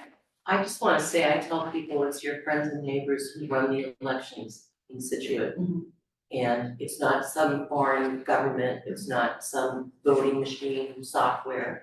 It is people who live next door to you, down the street from you. And if you wanna see who's counting the ballots in Scituate, go down to the town clerk's office. And they all have to be appointed. They I know. nobody can touch ballots unless they're appointed in train election. By the way, I'm just saying that so many people are crazy. Absolutely. And think that there are, some foreign power running all yes, this. no, and And right here. yeah, and the state is sending Okay. someone down on January 4th. Bridget is coming down from Secretary Conwell's office and we're having election training with the election staff and my staff, and so that'll be at the library, and got a good response so far, so I have to send that information out next week after the holiday. So, yeah, and that's a good training, I can train them, but she's, I'm all over this, I'm like, oh, I can do this. Okay, Thank you. all right, Happy holidays. Thanksgiving. Thank you, you too. Enjoy your day. Thank you. Can I go home with my No, channels on? Nancy wants you, she doesn't want to talk. What's the, oh, You're the next agenda oh, item too. you're the next. Yeah, I didn't know she wanted to stay I'll here. go back here. In here. Okay, the hot seat. That's up to you. Okay, I'll stay here, I'll be nice. Okay, so next agenda item, so thank you for all the budgetary reviews tonight, we're through that right now. So Jen and had brought before us before, and coming back to discussing this, which is really whether or not we want to put an article in a ballot question to change the town clerk process from an elected position to an appointed position. And so Jim, I'll let you talk a little bit about your reasoning. And this has nothing to do with Kathy. Kathy's a fantastic town clerk. I do have a parent there that I will make her head explode at some point, because sometimes I just not to push her button for the right things. Just like my annoying little brother. Last time Kathy was up for election, she was undecided if she was gonna run. At the same time, Heather went to the library. And it dawned on me that if Kathy didn't run, we would have nobody in the building who would ever run an election, ever done any of the things that the town clerk did. And that's not good. We can go through all the reasons why not, but for me, I don't think what is to me the most important position, the most important thing we do should be a popularity contest. It should be based on someone's credentials, it should be based on their professionalism, it should be based on the fact that they ran the bake sale and coached football, or whatever they did, and everything. It's just too important, especially what's going on in the large community, we talked about elections and things like that. It had nothing to do with Kathy, she does a fantastic job, but as you said, you find those scratch tickets, so, I don't wanna come in one day and just find her keys, be like, yep, I finally hit one, don't come back. So, we had it on last year, we took it off. So if you wanna bring it back, I wanna bring it up early, so we'll consider it, we keep it, take it off. But to me, really, again, it comes down to, it is the most important thing we do, and it should be decided on popular. Well said, and I should look it up, but are there in other towns, are they primarily appointed? I think statewide, it's probably about 60-40 elected The to appointed, I think Okay, they're all 40 elected town appointed. clerks. But a lot of the other positions that used to be elected, treasurer, collector, those used to all be appointed, we brought those all in to be professional managers. I think this is really the next logical iteration. Yeah, I don't disagree with you. You had some good training here I was before you mentored. ran, I right? was Yeah. mentored, I didn't want the job. Yeah. I'm like, oh, hell no, I'll take this home with me. Every night I lose sleep during election time, because I know my personality. And she said, well, you know, you're gonna get somebody in here, you're gonna end up training them, which isn't right either. But, and that's why I ran. I said, well, I've done elections and I've had experiences I started in '06, so 6 years before I ran. So, yes, and Mary Sansamio had worked and trained me on, Excel spreadsheets and, you know, and that's huge. That's how I do my tallies. There's pros and cons to both, and quite honestly, and I don't disagree with what Jen has to say, and I worry about who is going to be the next clerk, and as I said, I'm mentoring the two in my office now, both of them. Just because I don't know what the public's gonna do if you bring this to a ballot.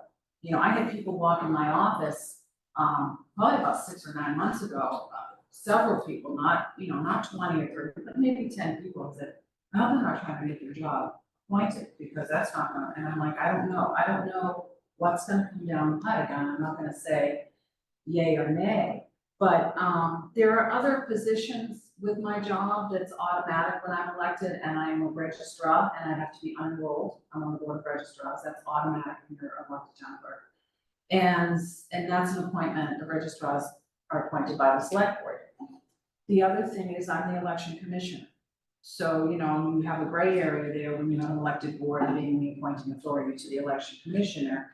And I called the state on that the other day because it was a concern of mine, and not this board, I'm not talking, about this board, I'm talking generically speaking.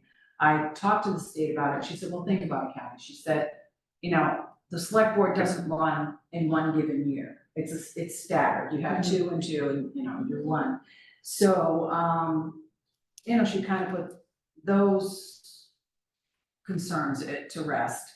And, I can't always take my vacations. I've been working for the town in January, it'll be 25 years, started at the schools and then came here. And I'm thinking if I was a union employee or a department head, I'd probably have 4 weeks vacation, maybe 5, but next year I can't take 4 weeks vacation. So is the board gonna be flexible enough for a town clerk to be able to carry more than half of vacation over after a busy, even year election year with 2 state elections, and every 4 years, it's 3 state elections, 2 of which are state federal. So, there's gotta be, if that does end up being an appointed position, there's gotta be some flexibility for the clerk, moving forward, because I have the pros and cons here that I found in my files. And one of them, and I never thought of this, but it says the office of the town clerk is a hybrid of town and state responsibilities. And functions less efficiently if run directly by either entity. So I got the state, I got the town, I got the state, I got the town, and it's like, I've got all these responsibilities, and other departments do too. But those wouldn't change. They wouldn't change. But there's gotta be flexibility, because you're here in weird hours during state elections. You're early voting, I'm here on Sundays, or I'm here on Saturdays. They put the new deadline for voter registration, say 10 days before state election, okay? That would be on, if you count back Tuesday, the election day to the 10th day, it's supposed to be on Friday. And I'm supposed to be here till 5. Okay, that's the law, unless I make arrangements or post on, but I would never not be here on a state election voter reg. But now they moved it to Saturday because we're open for early voting that day. In early voting, I'm allowed to do 8 to 2. Well, now I have to stay on a Saturday till 5 o'clock, and keep the doors open by myself. You know what I mean? And in the fall, that's an issue because it gets dark early and it's kind of creepy. Being in the building let's face it, it's creepy. And you've got other people coming in going, oh, is the building department open? Or no, they're not, and then they get mad at you. So you have all these like what ifs, when it comes down to running elections and early voting hours and voter registration nomination papers. Deadline is for petitions is tomorrow night at 5 o'clock. The day before Veterans Day on Friday was 5 o'clock. The 22nd, the last day before Christmas break, Friday, 5 o'clock for presidential nomination. So, there's gotta, if you're appointing a town clerk, there's flexibility. I'm elected, I work for the people, right? And I do have to be accountable, because if I'm gone too much, this piles up and up and up. So I've got the work ethic and I've got all that, and I understand if you can find somebody with credentials and education and you can, vet them, if you will. And, whereas the elected coming off the street, you don't know. Anybody could run. I think that's You Jim's know. point, yeah. Which is, right, exactly, going back to Jim's point. So unless I'm specifically mentoring somebody in my office, which I am anyhow, and hopefully they get it by the time I retire and feel confident enough to run for election, if this doesn't fly at an election, you know what I mean? Then they'll run and they'll most likely get elected because they have the experience. The public would be crazy not to elect somebody without, with experience, so that's my 2 cents. I don't know Thank you if for that. I've made sense out of that, but I'm looking at, it's apples and oranges, it's back and forth. I'm looking at the appointed pros and I'm looking at the elected pros, and, it can be tricky, there's no doubt about it.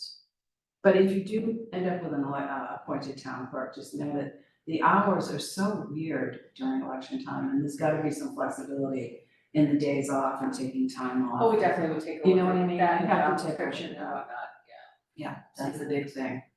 Well, but thank you for those And experiences and Yeah, observations, for what yeah. it's worth, yeah. I don't know who's gonna wanna run now after that. Well, you know what? I always give the worst case scenario because you gotta know what you're getting into. Yeah. It's not a fluffy, when I came to the town first, one of my, Chrissy, Chessie, I said, oh, they're hiring in the clerk's office. I said, I have a high school diploma. I've been a bartender and a waitress for 30 years. And I've worked with special needs kids. Who's gonna hire me in an office? I can barely type a letter and go on the internet.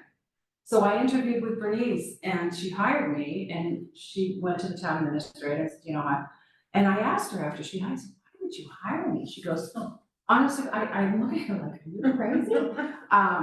And she said, because you are a multitasker. During our interview, she picked up on what I did at the restaurants, which I didn't even think about.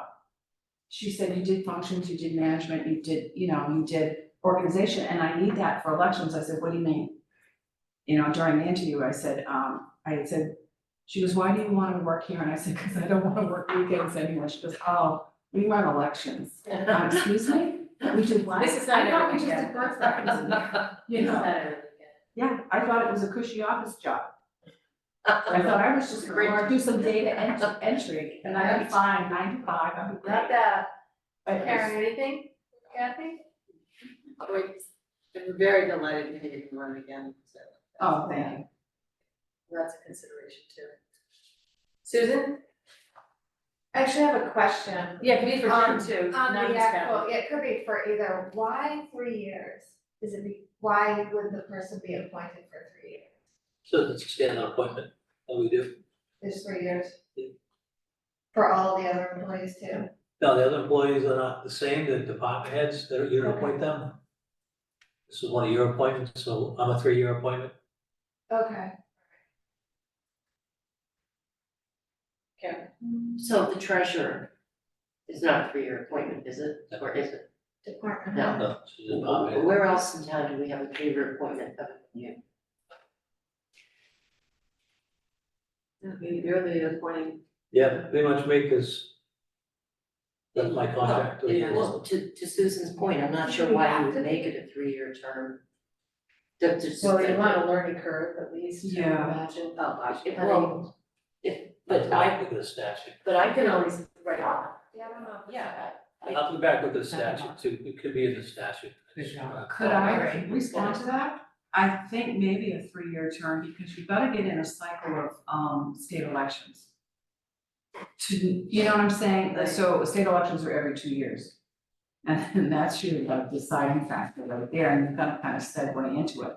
So if you're appointing somebody for 1 year, I'm Well, assuming. see, I would be in favor of an open-ended Oh, I see what you're With saying. review or something. Whatever. Oh, I see what you're Just look saying. at I thought you it. were making I it assume shorter. it's a Okay. contractual issue. No, I'm not. Unless give me there's stats, some I'm gonna have to look at the state stats. statute, I yeah. got the full stats on that. Okay, So, we'll take a look at that. Other than that, let's just write it in a minute here. Other than that, what is your, opinion of moving this way or putting it at least into town meeting?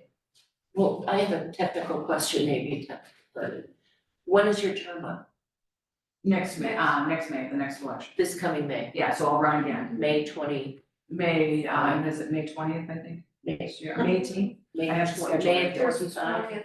Of 24. May of 24. I don't know what year I've been, I'm sorry. Which actually might be ideal because I would Maybe. imagine that we would, It wouldn't go into Appoint her. effect until her term expired. until it expires. She left. Okay, so I was thinking it would be nice for her to help. with that. She would still be the elected clerk until her term expired, or she And would then get it the would- lottery. And Then then it would. the next person would be appointed. And usually the town clerk, when they retire, they stay interim, I think it's 2 weeks. I didn't have that, but. Okay. Yeah. So, if if we decided to go to an appointed town clerk and Kathy decided to run, what's the sequence of? That's what you just said, it would be after her term is up. Her In term 2027. Because I still have to go to the ballot in line with this. And you're being elected in May, again, if we didn't change If it the tonight, people elect me, we I'll could be change it elected. tonight for subsequent to Kathy's election? Would But- not impact her Okay. election. So you're doing it through an active legislature, right? So if it is approved at town meeting, And it goes to the ballot. and then you can notify, you can vote to put it on the ballot in May. That still has to be approved by. It's, yeah, so even if it wins at the ballot, it can't do anything anyhow until it's approved by the legislation, right? Correct, charter change. Okay, so then you hold off on the bylaw. I was talking to Jim earlier, like it You wouldn't was, make a bylaw You change can't make until a after you bylaw have change. the charter change approved. because the bylaw change I have to do before, right? So you do the charter change this year at the election, it would take into the following year for the legislature to pass it. 2025 town meeting, theoretically, you would then change the bylaw to reflect the new reality at the point of conflict, which would go into effect. So it's a multi-year process. Right. Okay, Exactly. Yeah, okay, thank I mean, I personally see the value in it. I understand some of the challenges, but that all that you raised, I think that can all be addressed in the job description. Get in the contract, or. I meant to work on find out, I meant to find out today that if, excuse me, the appointed town clerk. So you can appoint from out of town based on experience. So if you're not a registered voter of Scituate, I forgot to look the law today on registrars.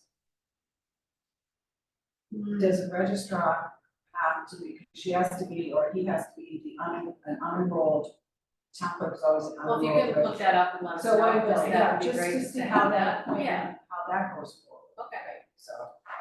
that'd be good to Okay, understand. yeah. Susan, what are your thoughts on the? I mean, I see both sides of it, but I lean toward the appointed. For continuity. I'm also really afraid of a crazy, uninformed person getting this position. I'm just, if we're not anything You do well want to. aware of the problems associated with that. And Something could just go for a paycheck. well, all I can say is that it's been demonstrated that we should fear that. So, and that taking it out of the elected realm into, we're hiring someone for their qualifications, et cetera. There is accountability though from the Secretary of State's office. You know, you have to do your job as an appointed and elected town clerk. Well, certainly, I So, understand. right, I mean, and by the we records. can have a recall, I mean, Yeah, there absolutely. are definitely. There are checks and balances. But I think we have more control And I think that it's been demonstrated the vulnerabilities that there are related to the whole election system in the hands of the wrong people or et cetera, so. It's certainly. Great. Is this town meeting and the ballot or just the ballot? We do both. Okay, because our motion just addresses the ballot, so I just wanna make sure that we appropriately, motion this. You haven't opened the warrant. So is that why? So we would do it at that point in time, right? So we would do the ballot vote now and then, okay. And I would think you might wanna add language that's not there to make contingent on the new town council. Looking at it as if it's the old town council who drew it up. Okay. My next question. Kevin, try that. I haven't seen any of that. Okay. Brian's Well, coming do we need second. do we need to vote this now? Or can we wait until the town council starts, or is that too late? Kathy just has to have it 35 days in advance of the ballot vote. There's a lot more Which work is that I until need to May. do, so we Okay, just looked at the 3-year appointment is statutory. okay. So, but I wasn't gonna start doing all that Unless work you knew where we unless I knew the fell. board wanted to go forward. So Brian Bertram is coming on the 7th, new town council, we'll have a department head meeting. Great. We'll do all the department heads, and then the department head who wants will get 15 minutes of his time, I'm gonna block them out afterwards, so this will be one of the things on my list for Brian. Okay, I know he's already started the transition with he has. perfect. All right. Did you wanna make a motion, or did you have any other comment? I don't know where you.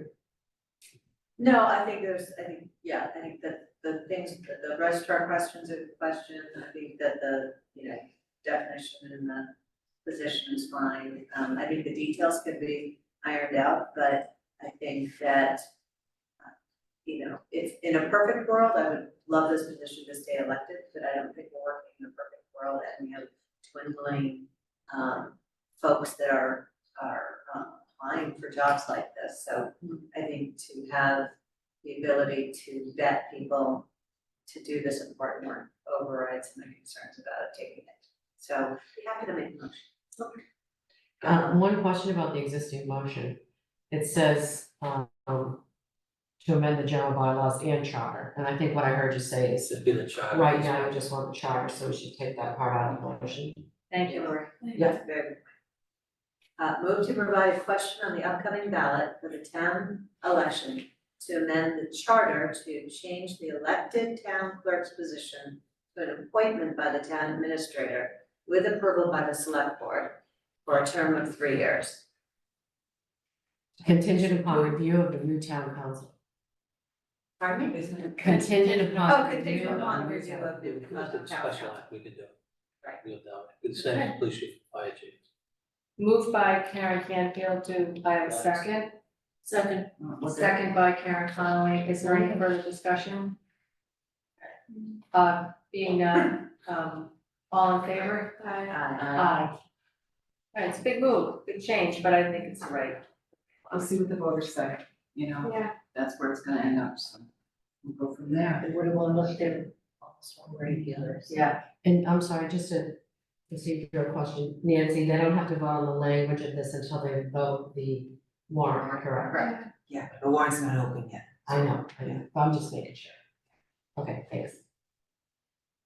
all right, ma'am, happy Thanksgiving. Thank you, you too, Yes, everybody, thank you very staying and much. discussing Thanks it for with your us. support.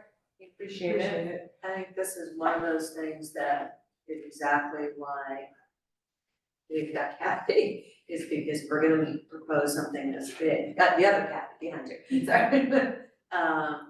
Something like that, public education ahead of time is gonna be critical. Yeah. No, good point. Alright, good night. Good night, Kathy. Good point, thank you, Thanks, everybody. The rest. All right. Next on the agenda is to discuss the recommendation that we need to make to the school building committee with regards to the disposition of Cushing School. So as everyone knows, the school building committee is evaluating a new combined elementary school of Hatherley and Cushing over at the Hadley location, which means that, we as a board would then take over responsibility for the Cushing School property, and it's up to us to kind of decide how to dispose of that, and we really wanna be in front of it and make a recommendation to school committee so that any of the finances that are involved in the disposition of that school are included in the override amount as a part of the entire project. So, I don't know if Jim or Nancy, if you have any suggestions or recommendations that you have evaluated that you wanted to review with us first? I mean, I've had several conversations with the superintendent about it. I know it's coming up in a lot of the meetings, people are asking what's gonna happen to the Cushing. I think from the town's point of view, number one, it has to come down. We can't be left with another building, that we can't afford other needs, millions of dollars of work, so. Agreed. It needs to come down, that needs to be part of the project. From a reuse standpoint, it's zone residential, so you can't put an office building there, you can't do any of that. The town is exempt from use, which means you can put a town facility in any zone, any district. However, given the fact that we have an override for a water treatment plant, we'll have an override for a school, I don't think there's gonna be any appetite to ask taxpayers for additional money to do some sort of other town facility there. So, in terms of what it probably best use is next to the school, it says fields, I would say fields are recreation use. Cause fields might be a little too confining if we wanna do some other recreation there.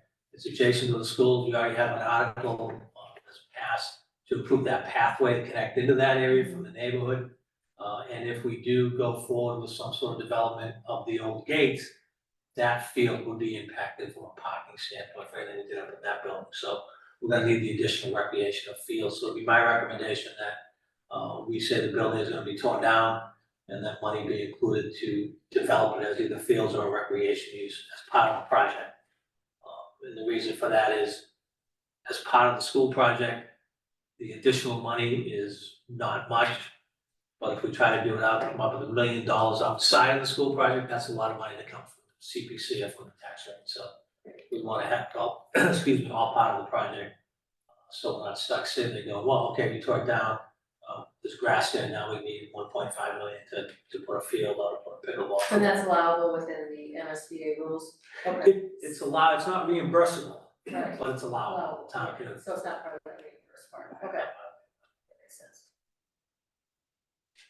I'll let, Okay, so, I completely agree on the issue of folding this into the override.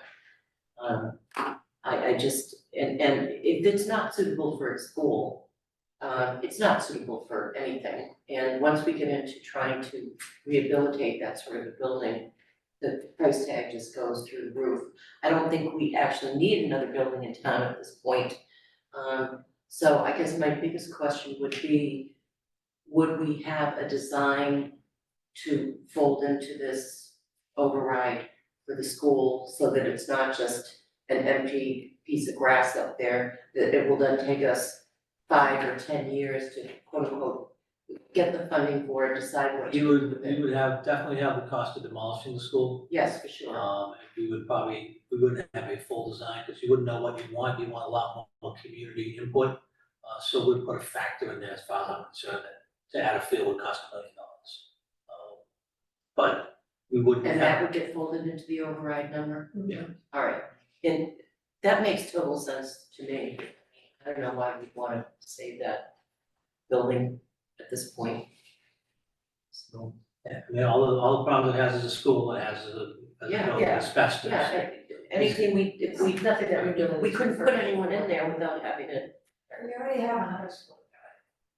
I mean, Gates, all gates, I mean, we we already. could cite a new town hall there, but again, we're not gonna be able to have the ability to get the money to do it. Not to mention, you know, I think anything we can do to help the neighbors up there not have to deal with, you know, town hall traffic type of stuff. I mean, it is a residential neighborhood. So I'm in favor of demolishing that building. There we go.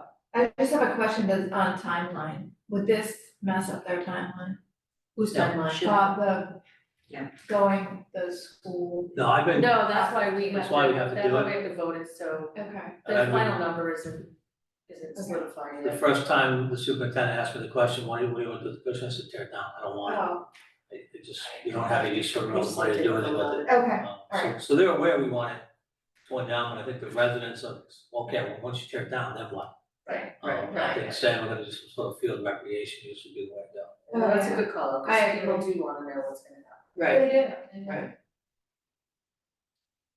Karen, yeah. I 100% think this is the right way to go. But one question I have is, we don't have a lot of, we have very few locations for affordable housing. And are we, do we wanna take that off as a possibility? And I 100% agree that the best and highest use from our perspective today is fields. But if we promise that to people, does that is that restricting future need? Or do we have the chance to amend that? Or watch the Wait, whole can I thing go ask a down because. clarifying question? Well, I'd be great. Go ahead. No, that's a different issue. Are you saying yes to the demolition, but not 100% agreeing we to should the, dare to- but not agreeing to the field, well, just. Not exclusively, Not having an affordable exclusively, housing as a possible. third option. I just wanna bring the subject up. Karen's right, that you don't wanna throw a what if in there that you really don't support, which I really think this is the highest best use. And have the whole thing blow up because of a tail of the dog. But I think that's the whole point of our deliberation, is to say, we're solving for X, but let's think about Y for a second. Well, I think part of the conversation is, future agenda items will address what we're hoping to do with the Gates property with regards to affordable housing. So putting that affordable housing there on that site, which will probably displace that field in the back, which will make this property attractive to make sure we're not taking another field offline. And we also have property behind the library that, many folks, right, and then a drink place. So I do think we have other options, and I think you raise a good point, if we come a little bit too much, because, yeah. Okay, I just wanted to No, raise. it's fair, it's fair. It's not, and it's, It just, say that you wanna do recreation now is not binding on a board. 4 years from now, it says, well, we don't want to, there's a store connection there, it's too valuable to make it a field. But again, as Mara said, we have some other places, we're already doing some affordable housing, we're working towards another location. I think it really complicates the question, for people that be, well, I'm in favor, but I don't. I want a water treatment plant in my backyard. Yeah, and it has to be, as the board's aware, to do affordable housing, you have to have density. Right. If we said, oh, we're gonna make it 2 house lots, we went out 2 house lots, it's great, to have affordable housing, you have to do density, I don't think people there want to see density in this one. Okay, no, I agree, I just wanted to raise it so we can talk about it. Yeah. Great, that's fair, I don't disagree. all right, did we make a motion? Not yet. I don't think so, okay. I didn't know if I went to discussion. Okay, so, oh no, you know why I said that, because I'm sitting here staring and looking at the town clerk. Yes, please. Since I can't see it. Move to forward a recommendation to the school committee, the Hadley School Building Committee, that the new school project should include costs to demolish the Cushing School and to develop the existing theater area of the site to fields or other recreational use upon completion of the new school. Motion by Karen Canfield. Do I have a second? Do we have to say to develop into fields? It says, she said into fields or other Or other recreational use. I added. Yeah. I didn't, I was reading this, I have 2 years to listen. Yeah, that's fine. Yeah, I said you get 2 years and 1 month per reason. That's pretty good. Do I have a second? Second. Second by Susan Harrison. All in favor? Aye. And who's gonna write the letter? I just didn't get that. Who's gonna write the letter? I can write it. You mean to, what, to the school committee? Or- And have the school building committee, yeah. We can write it. Let's go to meeting now. Yeah, I mean, yeah, we'll be there. Okay, Okay. I think that takes one potato off their plate. Yeah, do we have to document it for them though? Maybe we should just write a letter. Document it right here. Yeah, no, I know, but I mean, just in writing. Yeah. Send the minutes, yeah, drop in minutes. All right, thank you very much for bringing that forward. Okay, we have a couple of one-day wine and malt licenses. There's one here for Mulaney's Fish Market for a private event at 8 Allen Place on December 2nd, 2023. And one for December 16th, 2023, both events from 7 to 11 p.m. So moved. Moved by Karen Connolly, second by Karen Canfield, all in favor? Aye. And that's 3-0, because Susan has stepped out. So the Yeah. issuance is out. We also have, a request to move to approve 6 blank emergency one-day wine and malt licenses. This gives the, Lorraine, Michelle, and the group the flexibility to answer, issues that come up. Excuse me? And the power. Yes, gives them the flexibility, Oh, to keep things moving. yeah, it's mostly for funerals, wakes, things like that come up suddenly. Okay. Do I have a motion? So Moved by Karen Connolly, second by Karen Canfield, all in favor? Aye. All in favor of Susan Harrison?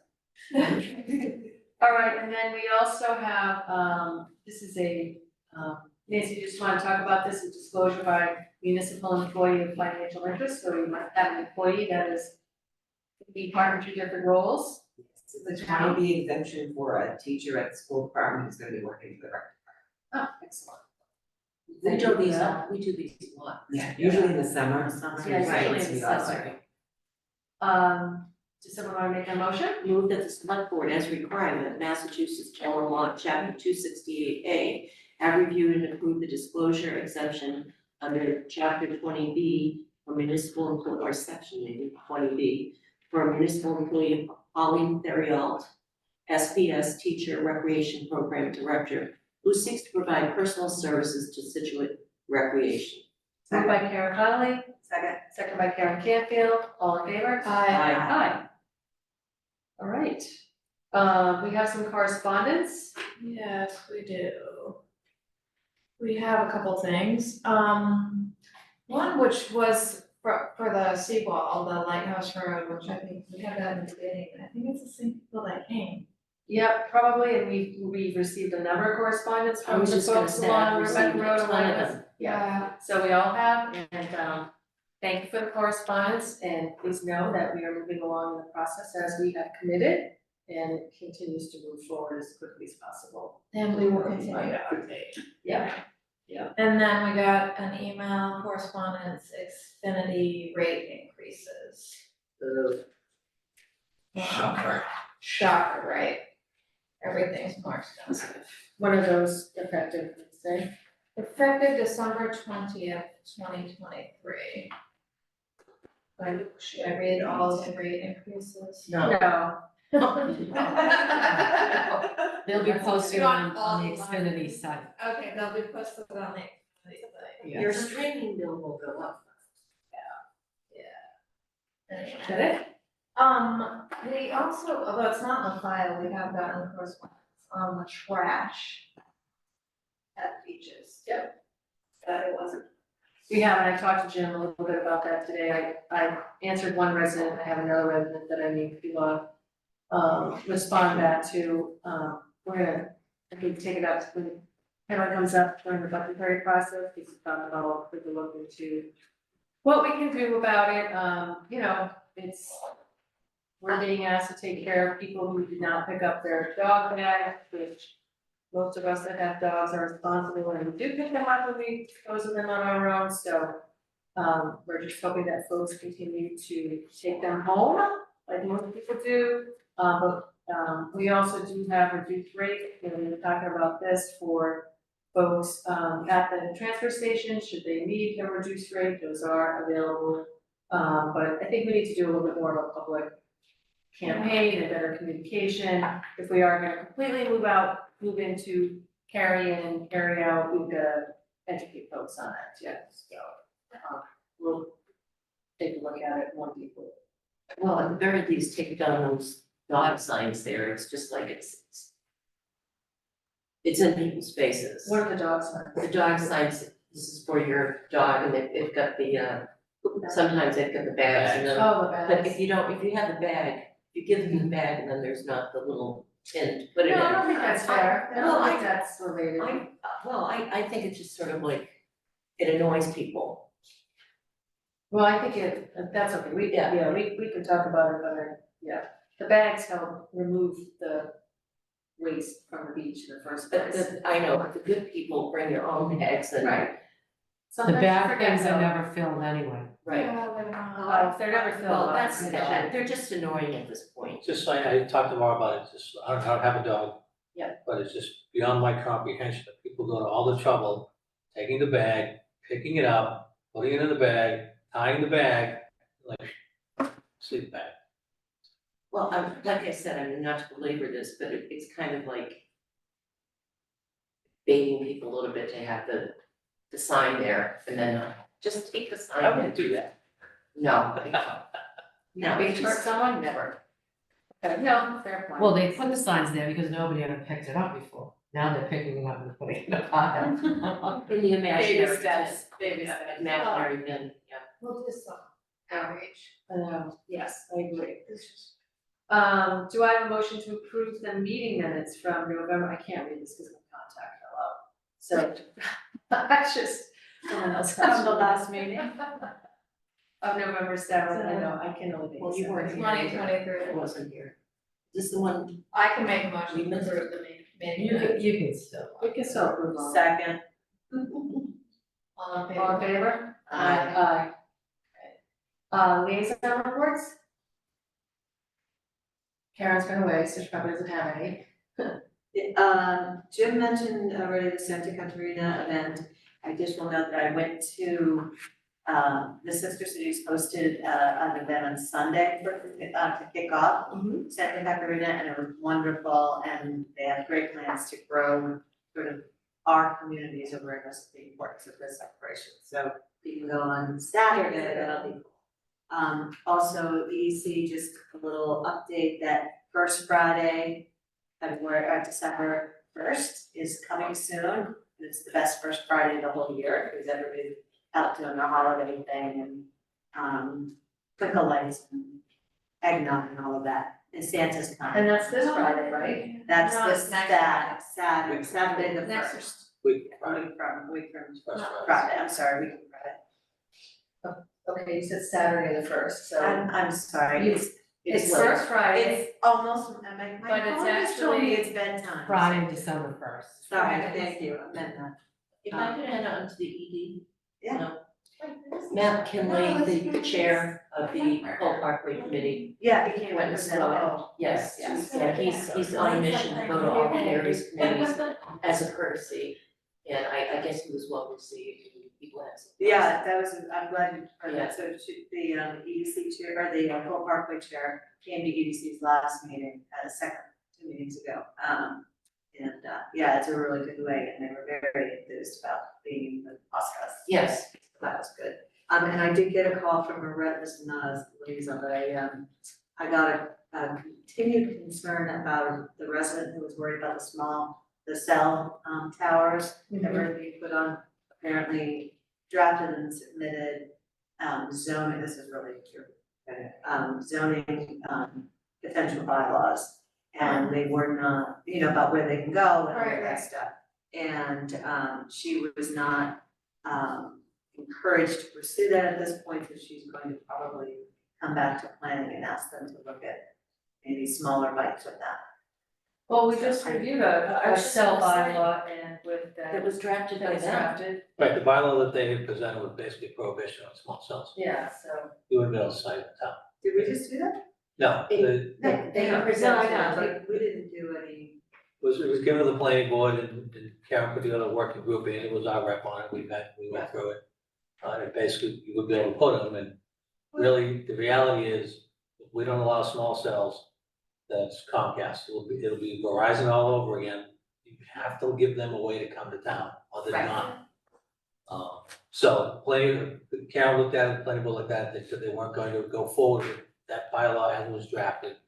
So I think they're looking at maybe some small changes to make it a little more clear as to what you can and can't do and where it can and can't go. Right, there are some marginal things to be done. Okay. All right. Thank you for that update. Did you have anything? Well, actually, speaking of that, MBTA communities, that is moving along. And they'll be doing, I always forget which one is which, they'll be doing a public information, a workshop in December. They'll be doing a public information session in January with the hopes that we've got the changes to the zoning bylaw ready for town meeting, and it's been going very smoothly. Jim sits in on all the meetings. Okay. So they're doing very good work. Thank you for doing And that. it will hopefully be one amendment, not a whole bunch. No, we actually went there by new council, we said one. Good. That's why All we. right, we're all agreed. Oh, good. One Yeah. zoning bylaw. Okay, Susan, anything? I know, they were here going away. Okay. Just a couple things. Liaison wise, just a school building committee update, give you that. We did that last week. They're almost there with the final number. It's a lot of pressure to get that number so that they can start their campaign. So really working with the OPM and the architects to nail that down. There are a couple of, discretionary decisions I think that need to be made so we can get a firmer number. We're hoping to get that before the first of the year, really, so we can gain some kind of tax impact, because folks need to start educating people on this process. So that's sort of where we are there. Not liaison, but I had an opportunity to take part in an event in Norwell called the Perambulation, which is a ceremonial exercise, if you will, that whole, colonial where you walk the boundaries. So we walked the boundary of Scituate and Norwell. So that was fun. So thank you to Norwell for Did you inviting get any us. fences involved and any tree wardens and? No, but we did grab a stick and we beat the post, because that's what you're supposed to do to impress upon it in your brain that that's where the boundary is. So we did that. That was fun. So thank you to Norwell for inviting us on that. That's fun. Thanks to you as chair on Saturday afternoon with rain. So thank you for your service, Madam Chair. And it was good. And I'm going to, take Tony's seat here and say congratulations to the boys football team, who is going to the Super Bowl. So we're waiting for the date on that. Friday, 5:30, Is it I Friday? believe. I thought it was Friday. So we'll, Week from confirmation. Friday. A week. Week from First Friday. Friday, so first I Friday. saw it in the paper, Yeah, so first Friday, get out to Gillette and support the boys. That's super great, that's really exciting. So with that, if there's not anything else, I want to say happy Thanksgiving to everyone, as well as say thank you to the staff here at Town Hall, everybody out, DPW, Water Department, Library, teachers, all our town employees and school employees. A lot of gratitude to all of you for all the hard work, everyone done day in and day out to run this town, everyone sitting here tonight as well. Thank you so much, and wishing you all a happy Thanksgiving on the level here. Happy Thanksgiving, folks, and I'll take a motion to adjourn. So moved. Moved by Karen Campbell, second by Karen Connolly, all in favor? Aye. Good night, everyone. Thank you.